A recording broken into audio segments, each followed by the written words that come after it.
ਵਾਹਿਗੁਰੂ ਵਾਹਿਗੁਰੂ ਵਾਹਿਗੁਰੂ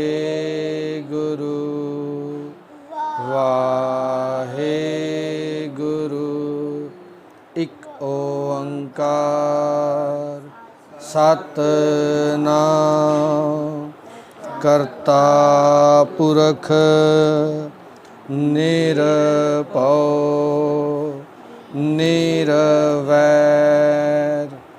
ਅਕਾਲ ਮੂਰਤ ਅਜੂਨੀ ਸੈਭੰ ਗੁਰ ਪ੍ਰਸਾਦ। ਇੱਕ ਓੰਕਾਰ ਸਤਿਨਾਮ ਕਰਤਾ ਪੁਰਖ ਨਿਰਭਉ ਨਿਰਵੈਰ ਅਕਾਲ ਮੂਰਤ ਅਜੂਨੀ ਸੈਭੰ ਗੁਰ ਪ੍ਰਸਾਦ। ਵਾਹਿਗੁਰੂ ਜੀ ਕਾ ਖਾਲਸਾ ਵਾਹਿਗੁਰੂ ਜੀ ਕੀ ਫਤਿਹ। ਮਾਝ ਮਹੱਲਾ ਤੀਜਾ। ਮਾਝ ਮਹੱਲਾ ਤੀਜਾ। ਆਪੇ ਰੰਗੇ ਸਹਿਜ ਸੁਭਾਏ, ਆਪੇ ਰੰਗੇ ਸਹਿਜ ਸੁਭਾਏ। ਗੁਰ ਕੈ ਸ਼ਬਦ ਹਰ ਰੰਗ ਚੜਾਏ, ਗੁਰ ਕੈ ਸ਼ਬਦ ਹਰ ਰੰਗ ਚੜਾਏ। ਮਨ ਤਨ ਰਤਾ ਰਸਨਾ ਰੰਗ ਚਲੂਲੀ, ਮਨ ਤਨ ਰਤਾ ਰਸਨਾ ਰੰਗ ਚਲੂਲੀ। ਪੈ ਪਾਏ ਰੰਗ ਚੜਾਵਨਿਆ, ਪੈ ਪਾਏ ਰੰਗ ਚੜਾਵਣਿਆ। ਹਉ ਵਾਰੀ ਜੀਉ ਵਾਰੀ, ਹਉ ਵਾਰੀ ਜੀਉ ਵਾਰੀ। ਨਿਰਭਉ ਮਨ ਵਸਾਵਨਿਆ, ਨਿਰਭਉ ਮਨ ਵਸਾਵਣਿਆ। ਗੁਰ ਕਿਰਪਾ ਤੇ ਹਰ ਨਿਰਭਉ ਧਿਆਇਆ, ਗੁਰ ਕਿਰਪਾ ਤੇ ਹਰ ਨਿਰਭਉ ਧਿਆਇਆ। ਬਿਖ ਭਉਜਲ ਸ਼ਬਦ ਤਰਾਵਨਿਆ, ਬਿਖ ਭਉਜਲ ਸ਼ਬਦ ਤਰਾਵਣਿਆ। ਰਹਾਉ ਰਹਾਉ। ਮਨ ਮੁਖ ਮੁਗਧ ਕਰਹਿ ਚਤੁਰਾਈ, ਮਨ ਮੁਖ ਮੁਗਧ ਕਰੈ ਚਤੁਰਾਈ। ਨਾਤਾ ਤੋਤਾ ਥਾਏ ਨਾ ਪਾਈ, ਨਾਤਾ ਤੋਤਾ ਥਾਏ ਨਾ ਪਾਈ। ਜੇਹਾ ਆਇਆ ਤੇਹਾ ਜਾਸੀ, ਜਿਹਾ ਆਇਆ ਤੇਹਾ ਜਾਸੀ। ਕਰ ਅਵਗਨ ਪਛੋਤਾਵਨਿਆ, ਕਰ ਅਵਗਣ ਪਛੋਤਾਵਣਿਆ। ਮਨ ਮੁਖ ਅੰਧੇ ਕਿਛੂ ਨ ਸੂਝੈ, ਮਨ ਮੁਖ ਅੰਧੇ ਕਿਛੂ ਨਾ ਸੂਝੈ। ਮਰਨ ਲਿਖਾਏ ਆਏ ਨਹੀਂ ਬੂਝੈ, ਮਰਨ ਲਿਖਾਏ ਆਏ ਨਹੀਂ ਬੂਝੈ। ਮਨ ਮੁਖ ਕਰਮ ਕਰੇ ਨਹੀਂ ਪਾਏ, ਮਨ ਮੁਖ ਕਰਮ ਕਰੇ ਨਹੀਂ ਪਾਏ। ਬਿਨ ਨਾਵੈ ਜਨਮ ਗਵਾਵਨਿਆ, ਬਿਨ ਨਾਵੈ ਜਨਮ ਗਵਾਵਣਿਆ। ਸਚ ਕਰਨੀ ਸ਼ਬਦ ਹੈ ਸਾਰ, ਸੱਚ ਕਰਨੀ ਸ਼ਬਦ ਹੈ ਸਾਰ। ਪੂਰੈ ਗੁਰ ਪਾਈਐ ਮੋਖ ਦੁਆਰ, ਪੂਰੈ ਗੁਰ ਪਾਈਐ ਮੋਖ ਦੁਆਰ। ਅਨ ਦਿਨ ਬਾਣੀ ਸ਼ਬਦ ਸੁਨਾਏ, ਅਨਦਿਨ ਬਾਣੀ ਸ਼ਬਦ ਸੁਣਾਏ। ਸਚ ਰਾਤੇ ਰੰਗ ਰੰਗਾਵਣਿਆ, ਸੱਚ ਰਾਤੇ ਰੰਗ ਰੰਗਾਵਣਿਆ। ਰਸਨਾ ਹਰ ਰਸ ਰਾਤੀ ਰੰਗ ਲਾਏ, ਰਸਨਾ ਹਰ ਰਸ ਰਾਤੀ ਰੰਗ ਲਾਏ। ਰਸਨਾ ਹਰ ਰਸ ਰਾਤੀ ਰੰਗ ਲਾਏ। ਰਸਨਾ ਹਰ ਰਸ ਰਾਤੀ ਰੰਗ ਲਾਏ। ਇੱਕ ਮਿੰਟ ਚੌਂਕੜੀ ਮਾਰ ਕੇ ਬੈਠੋ ਬੇਟਾ ਤੁਸੀਂ।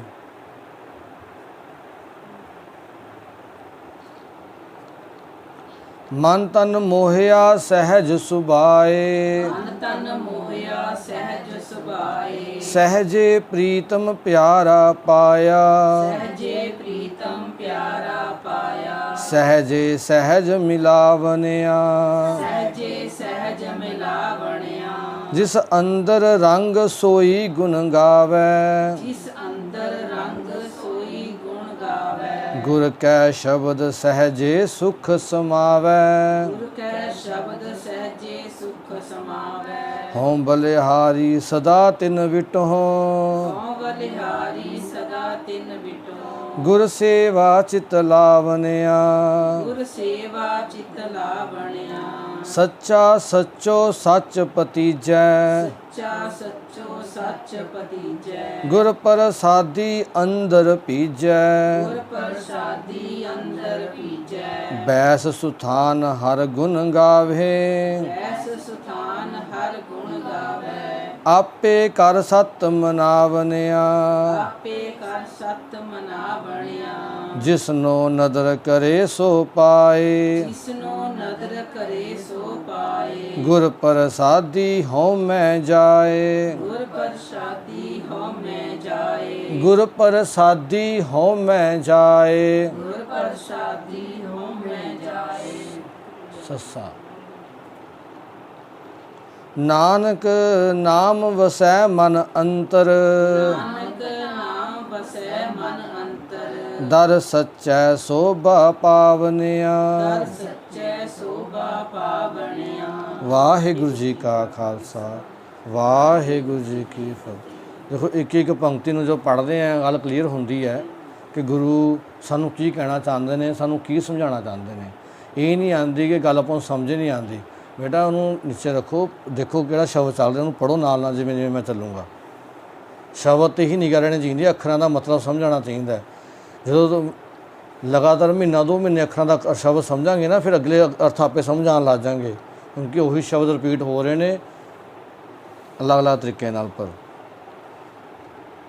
ਤੀਜੇ ਪਾਤਸ਼ਾਹ ਗੁਰੂ ਅਮਰਦਾਸ ਜੀ ਮਾਝ ਰਾਗ ਵਿੱਚ ਆਪਾਂ ਨੂੰ ਅਸ਼ਟਪਦੀਆਂ ਦੇ ਰੂਪ ਵਿੱਚ ਪੰਨਾ 114 'ਤੇ ਬਹੁਤ ਸੋਹਣੀਆਂ ਸੋਹਣੀਆਂ ਗੱਲਾਂ ਸਮਝਾ ਰਹੇ ਨੇ। ਫਰਕ ਕਰਨਾ ਹੈ ਕਿ ਆਪਾਂ ਸਮਝ ਕੇ ਉਹਨਾਂ ਨੂੰ ਮੰਨੀਏ, ਸੁਣਿਆ ਫਿਰ ਮੰਨੀਏ, ਪਹਿਲਾਂ ਸੁਣੀਏ ਫਿਰ ਮੰਨੀਏ। ਮਾਝ ਮਹਿਲਾ ਤੀਜਾ ਆਪੇ ਰੰਗੇ ਸਹਿਜ ਸੁਭਾਏ। ਆਪੇ ਰੰਗੇ, ਜਦੋਂ ਅਸੀਂ ਗੁਰੂ ਦੇ ਸ਼ਬਦ ਦੇ ਅਨੁਸਾਰ ਆਪਣਾ ਜੀਵਨ ਜੀਨੇ ਆ, ਆਪਣੇ ਦੇਖੋ ਪੁਰਾਣੇ ਸ਼ਬਦਾਂ ਨੂੰ ਆਪਾਂ ਜੋੜੀ ਜਾਵਾਂਗੇ ਤਾਂ ਅਗਲੇ ਸ਼ਬਦ ਤਾਂ ਹੀ ਜੁੜਨਗੇ ਨਾ ਨਾਲ ਨਾਲ। ਤਾਂ ਸਮਝਣਾ ਹੈ ਕਿ ਇਹ ਨਹੀਂ ਕਿ ਆਪਾਂ ਨੇ ਬਿਲਕੁਲ ਇੱਥੇ ਸਟਾਰਟ ਕਰਨਾ ਹੈ, ਪੁਰਾਣੀਆਂ ਗੱਲਾਂ ਨੂੰ ਵੀ ਮਨ 'ਚ ਰੱਖਣਾ ਹੈ। ਕਈ ਵਾਰ ਕਹਿੰਦੇ ਆਪੇ ਰੰਗੇ ਵੀ ਤਾਂ ਰੰਗੇ ਜਾਵਾਂਗੇ, ਨਹੀਂ ਨਹੀਂ, ਆਪੇ ਰੰਗੇ ਸਹਿਜ ਸੁਭਾਏ।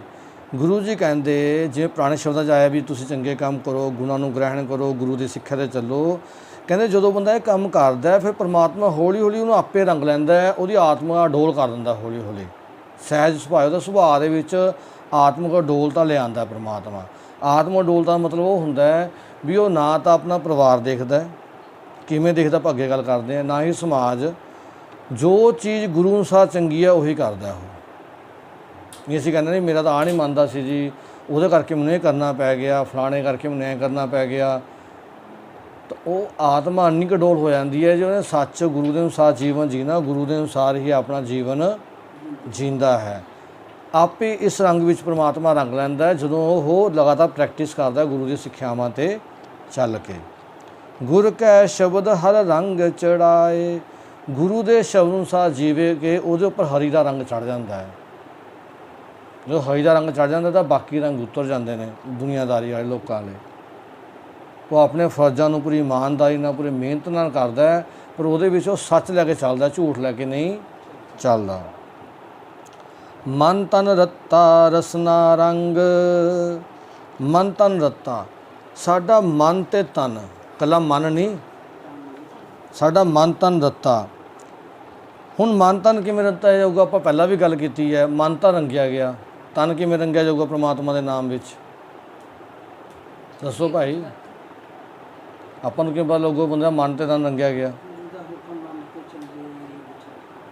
ਜਿਹੜਾ ਬੰਦਾ ਆਪਣਾ ਜੀਵਨ ਵਧੀਆ ਜੀਊਗਾ ਆਟੋਮੈਟਿਕ, ਤਾਂ ਹੀ ਉਹਦਾ ਤਨ ਵੀ ਕੰਮ, ਹੱਥ ਵੀ ਸਹੀ ਕੰਮ ਕਰਨ ਲੱਗ ਗਏ, ਪੈਰ ਵੀ ਸਹੀ ਕੰਮ ਕਰਨ ਲੱਗ ਗਏ, ਉਹਦਾ ਮੂੰਹ ਵੀ ਹੁਣ ਚੰਗੀ ਗੱਲ ਹੈ ਕੱਢਦਾ, ਮੂੰਹ 'ਚੋਂ ਗੰਦ ਨਹੀਂ ਕੱਢਦਾ ਆਪਣੇ ਮੂੰਹ 'ਚੋਂ ਕਦੀ ਵੀ। ਤਾਂ ਮਹਿਸੂਸ ਹੁੰਦਾ, ਗੁਰੂ ਜੀ ਕਹਿੰਦੇ ਮਨ ਤੇ ਤਨ ਰੰਗਿਆ ਗਿਆ। ਜਦੋਂ ਮੂੰਹ ਮਨ ਵੀ ਦੇ ਅੰਦਰਲੇ ਵਿਚਾਰ ਵੀ ਸ਼ੁੱਧ ਹੋ ਜਾਣ ਅਤੇ ਉਹਨਾਂ ਸ਼ੁੱਧ ਵਿਚਾਰਾਂ ਨਾਲ ਤਨ ਵੀ ਸ਼ੁੱਧ ਕੰਮ ਕਰਨੇ ਆਪਣਾ ਸ਼ੁਰੂ ਕਰ ਦਿੰਦਾ ਹੈ। ਰਸਨਾ ਰੰਗ ਚਲੂਲੀ। ਰਸਨਾ ਜੀਵ 'ਚੋਂ ਵੀ ਚੰਗੇ ਸ਼ਬਦ ਹੀ ਨਿਕਲਣੇ ਸ਼ੁਰੂ ਹੋ ਜਾਂਦੇ ਹਨ। ਜੀਭ ਵੀ ਨਾਮ ਰੰਗ ਵਿੱਚ ਗੂੜੀ ਲਾਲ ਹੋ ਜਾਂਦੀ ਹੈ। ਭਾਵ ਹਮੇਸ਼ਾ ਹੀ ਜੋ ਮੂੰਹ 'ਚੋਂ ਕੱਢਦੀ ਹੈ ਚੰਗਾ ਹੀ ਕੱਢਦੀ ਹੈ, ਕਿਸੇ ਦਾ ਬੁਰਾ, ਕਿਸੇ ਦੀ ਗੱਲ, ਠੀਕ ਹੈ ਜੀ। ਆਪਣੀ ਮੈਂ ਕੀ ਕੀਤਾ ਅੱਜ, ਮੈਂ ਕਿਹੜੇ ਕੰਮ ਗਲਤ ਕੀਤੇ, ਆਪਣੀ ਹੀ ਗੱਲ ਕਰੂਗੀ। ਜਦੋਂ ਅਸੀਂ ਆਪਣੀ ਗੱਲ ਕਰਾਂਗੇ ਨਾ, ਫਿਰ ਆਪਣੇ ਆਪ ਨੂੰ ਸੁਧਾਰਾਂਗੇ ਵੀ। ਆਪਾਂ ਦੂਜਿਆਂ ਨੂੰ ਸੁਧਾਰੀ ਜਾਂਦੇ, ਆਪਣੇ ਆਪ ਨੂੰ ਨਹੀਂ ਸੁਧਾਰਦੇ। ਤਾਂ ਆਪਣੇ ਆਪ ਨੂੰ ਹੀ ਸੁਧਾਰਨਾ ਆਪਾਂ ਨੇ ਸਭ ਤੋਂ ਜ਼ਿਆਦਾ, ਦੂਜੇ ਤਾਂ ਬਹੁਤ ਦੂਰ ਦੀ ਗੱਲ ਆ ਜਾਂਦੀ ਹੈ। ਭੈ ਪਾਏ ਰੰਗ ਚੜਾਵਨਿਆ। ਭੈ ਪਾਏ ਦਾ ਮਤਲਬ ਗੁਰੂ ਉਹਨਾਂ ਨੂੰ ਪ੍ਰਭੂ ਦੇ ਡਰ ਅਦਬ ਵਿੱਚ ਰੱਖ ਕੇ, ਪ੍ਰਭੂ ਦੇ ਡਰ ਅਦਬ ਵਿੱਚ ਰੱਖ ਕੇ ਪ੍ਰਭੂ ਦੇ ਪਿਆਰ ਦੇ ਰੰਗ ਵਿੱਚ ਜੋੜ ਦਿੰਦਾ ਹੈ। ਹੋ ਵਾਰੀ ਜੀਓ ਵਾਰੀ, ਕਹਿੰਦੇ ਮੇਰਾ, ਮੈਂ ਵੀ ਵਾਰੇ ਜਾਵਾਂ, ਮੇਰੀ ਜ਼ਿੰਦਗੀ ਵਾਰੀ ਜਾਵੇ। ਕਿਦੋਂ? ਨਿਰਭਉ ਮਨ ਵਸਾਵਨਿਆ, ਜਿਸ ਨੇ ਉਹ ਭੈ ਰਹਿਤ ਪਰਮਾਤਮਾ ਨੇ ਮਨ ਵਿੱਚ ਵਸਾ ਲਿਆ। ਗੁਰ ਕਿਰਪਾ ਤੇ ਹਰ ਨਿਰਭਉ ਤੇ ਆਇਆ। ਉਹ ਹਰੀ ਪਰਮਾਤਮਾ ਨਿਰਭਉ ਸਿਰਫ ਗੁਰੂ ਦੀ ਕਿਰਪਾ ਨਾਲ ਧਿਆ ਸਕਦੇ ਆ। ਹੁਣ ਨਿਰਭਉ ਧਿਆਏ ਦਾ ਮਤਲਬ ਉਹਨੂੰ ਇੱਦਾਂ ਨਾ ਸਮਝੋ ਵੀ ਇਹ ਅੱਖਰ ਲਿਖਿਆ ਗਿਆ। ਨਿਰਭਉ ਧਿਆਏ ਦਾ ਮਤਲਬ ਆਪਣੇ ਝਾਤੀ ਮਾਰੀ ਵੀ ਆਪਣਾ ਵੀ ਭੈ ਖਤਮ ਹੋ ਜਾਂਦਾ ਹਰ ਇੱਕ ਚੀਜ਼ ਦਾ। ਹੁਣ ਜਿਹਨਾਂ ਨੇ ਦੇਖੋ ਬੰਦ ਕਟਾਏ, ਖੋਪਰੀਆਂ ਲੋਹਾਈਆਂ, ਜੇ ਭੈ ਨਹੀਂ ਸੀ ਤਾਂ ਹੀ ਕਟਾਈਆਂ। ਆਪਣੀਆਂ ਅੱਖਾਂ ਸਾਹਮਣੇ ਨੇ ਬੱਚਿਆਂ ਦੇ ਕਲੇਜੇ ਮੂੰਹ 'ਚ ਪਵਾਤੇ, ਜੇ ਭੈ ਨਹੀਂ ਸੀ ਤਾਂ ਹੀ ਪੈ ਗਏ। ਮਾਵਾਂ ਨੇ ਬੱਚਿਆਂ ਦੇ ਟੋਕਰੇ ਕਰਾ ਕੇ ਕਟਾ ਕੇ ਹਾਰ ਅਗਲਾਂ 'ਚ ਪਵਾ ਲਏ, ਜੇ ਭੈ ਨਹੀਂ ਸੀ ਤਾਂ ਹੀ ਪਵਾ ਲਏ। ਉਬਲਦੀ ਦੇਗ ਵਿੱਚ ਬਹਿ ਗਏ, ਐਂ ਕਿਵੇਂ ਕੋਈ ਬਹਿ ਜਾਊਗਾ, ਜਗ੍ਹਾ ਅੰਦਰ ਡਰ ਹੋਊਗਾ। ਤਾਂ ਭੈ ਨਹੀਂ ਸੀ ਤਾਂ ਹੀ ਬਹਿ ਗਏ, ਨਿਰਭਉ ਸੀਗੇ। ਅਤੇ ਗੁਰੂ ਦੀ ਕਿਰਪਾ ਨਾਲ ਨਿਰਭਉ ਬਣਦਾ ਹੈ। ਤੱਤੀਆਂ ਤਵੀਆਂ ਬੰਦ ਜੋ ਵੀ ਕੁਛ ਕਰੋ, ਗੁਰੂਆਂ ਦੇ ਚਰਖੜੀਆਂ 'ਤੇ ਚੜ੍ਹੇ ਨਹੀਂ। ਬਦਲ ਨੂੰ ਕਿੱਡੀ ਗੱਲ ਸੀ, ਕਹਿ ਸਕਦੀ ਹਾਂ ਜਿਸ ਤਾਂ ਮੁਸਲਮਾਨ ਤਿਆਰ ਹੈ, ਉਹਨਾਂ ਦਾ ਕੋਈ ਤਸੀਹਾ ਨਾ ਹੁੰਦਾ। ਉਹ ਕੋਈ ਇੱਕ ਸਿੱਖ ਵੀ ਚੇਂਜ ਹੋਇਆ ਇਤਿਹਾਸ 'ਚ ਪੜ੍ਹਿਆ ਆਪਾਂ ਨੇ? ਨਹੀਂ, ਗੁਰੂ ਤੋਂ ਬੇਮੁਖ ਨਹੀਂ ਹੋਇਆ। ਅੱਜ ਸਾਨੂੰ ਪਿਆਰ ਦੇ ਰੰਗ ਚੜ੍ਹ ਜਾਂਦੇ, ਅਸੀਂ ਗੁਰੂ ਨੂੰ ਛੱਡ ਕੇ ਭੱਜ ਜਾਂਦੇ ਹਾਂ। ਝੂਠੇ ਰੰਗ ਨੇ ਇਹ, ਜਿਨ੍ਹਾਂ ਨੇ ਇੱਕ ਦਿਨ ਉੱਤਰ ਜਾਣਾ ਹੈ। ਉੱਤਰ ਕਿਵੇਂ ਜਾਣਾ ਹੈ, ਇਹਦਾ ਵੀ ਕਹਾਣੀ ਹੈ। ਕਿਉਂਕਿ ਮਰਨ ਲਿਖਾਇਆ ਹੈ ਨਾ, ਕਿ ਮਰ ਕੇ ਜਾਣਾ ਇੱਕ ਦਿਨ। ਜਦੋਂ ਬੰਦਾ ਮਰ ਜਾਂਦਾ ਕੋਈ ਕਿਸੇ ਨੂੰ ਨਹੀਂ ਪੁੱਛਦਾ ਕੌਣ ਕਿਹਦੇ ਨਾਲ ਸੀ। ਹੁਣ ਜਿਨ੍ਹਾਂ ਦੇ ਵਿਆਹ ਮਰ ਜਾਂਦੇ ਨੇ, ਕਿਹੜਾ ਵਿਆਹ ਨਹੀਂ ਕਰਾਉਂਦੇ ਦੁਬਾਰਾ? ਕੋਈ ਵੀ ਕਰਾਉਂਦਾ ਦੀ ਗੱਲ ਕਰ ਲਓ। ਜਿਹਨਾਂ ਦੇ ਬੱਚੇ ਛੋਟੇ ਨੇ ਜਾਂ ਨਹੀਂ ਹੈਗੇ, ਅਗਲਾ ਵਿਆਹ ਨਾਲ ਦੀਆਂ ਕਰਾ ਲੈਂਦਾ। ਕਿੱਥੇ ਗਏ ਪਿਆਰ? ਉਹ ਝੂਠੇ ਸੀ ਨਾ, ਤਾਂ ਹੀ ਉਤਰ ਗਏ ਨਾ ਮਿੰਟ 'ਚ। ਤਾਂ ਇਹਨਾਂ ਗੱਲਾਂ ਨੂੰ ਸਮਝਣ ਦੀ ਬੜੀ ਲੋੜ ਹੈ। ਆਪਾਂ ਕਿਸੇ ਨਾਲ ਨਫ਼ਰਤ ਕਰਨ ਦੀ ਗੱਲ ਨਹੀਂ ਕਰ ਰਹੇ, ਆਪਾਂ ਕਰ ਰਹੇ ਹਾਂ ਵੀ ਇਹ ਸਮਾਜ ਨੂੰ ਚੰਗਾ ਬਣਾਉਣ ਵਾਸਤੇ ਇਹਨਾਂ ਚੀਜ਼ਾਂ ਦੀ ਬੜੀ ਜ਼ਰੂਰਤ ਹੈ।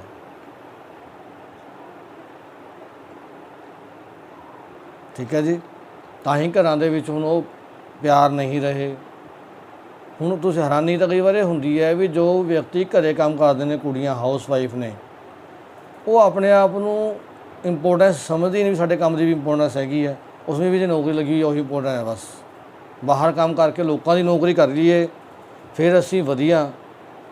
ਜੇ ਘਰ ਦਾ ਕੰਮ ਕਰਦੇ ਹਾਂ ਇਮਾਨਦਾਰੀ ਨਾਲ, ਆਪਣੇ ਬੱਚਿਆਂ ਦੀ ਦੇਖਭਾਲ ਕਰਦੇ ਹਾਂ, ਆਪਣੇ ਬੱਚਿਆਂ ਦੇ ਜੀਵਨ ਨੂੰ ਉੱਚਾ ਸੁੱਚਾ ਬਣਾਉਣ 'ਚ ਪੂਰਾ ਦਿਨ ਰਾਤ ਇੱਕ ਕਰਦੇ ਹਾਂ, ਫਿਰ ਸਾਨੂੰ ਐਂ ਲੱਗਦਾ ਵੀ ਤਾਂ ਹਾਊਸ ਵਾਈਫ ਕਿਵੇਂ ਹੋਈ ਭਾਈ?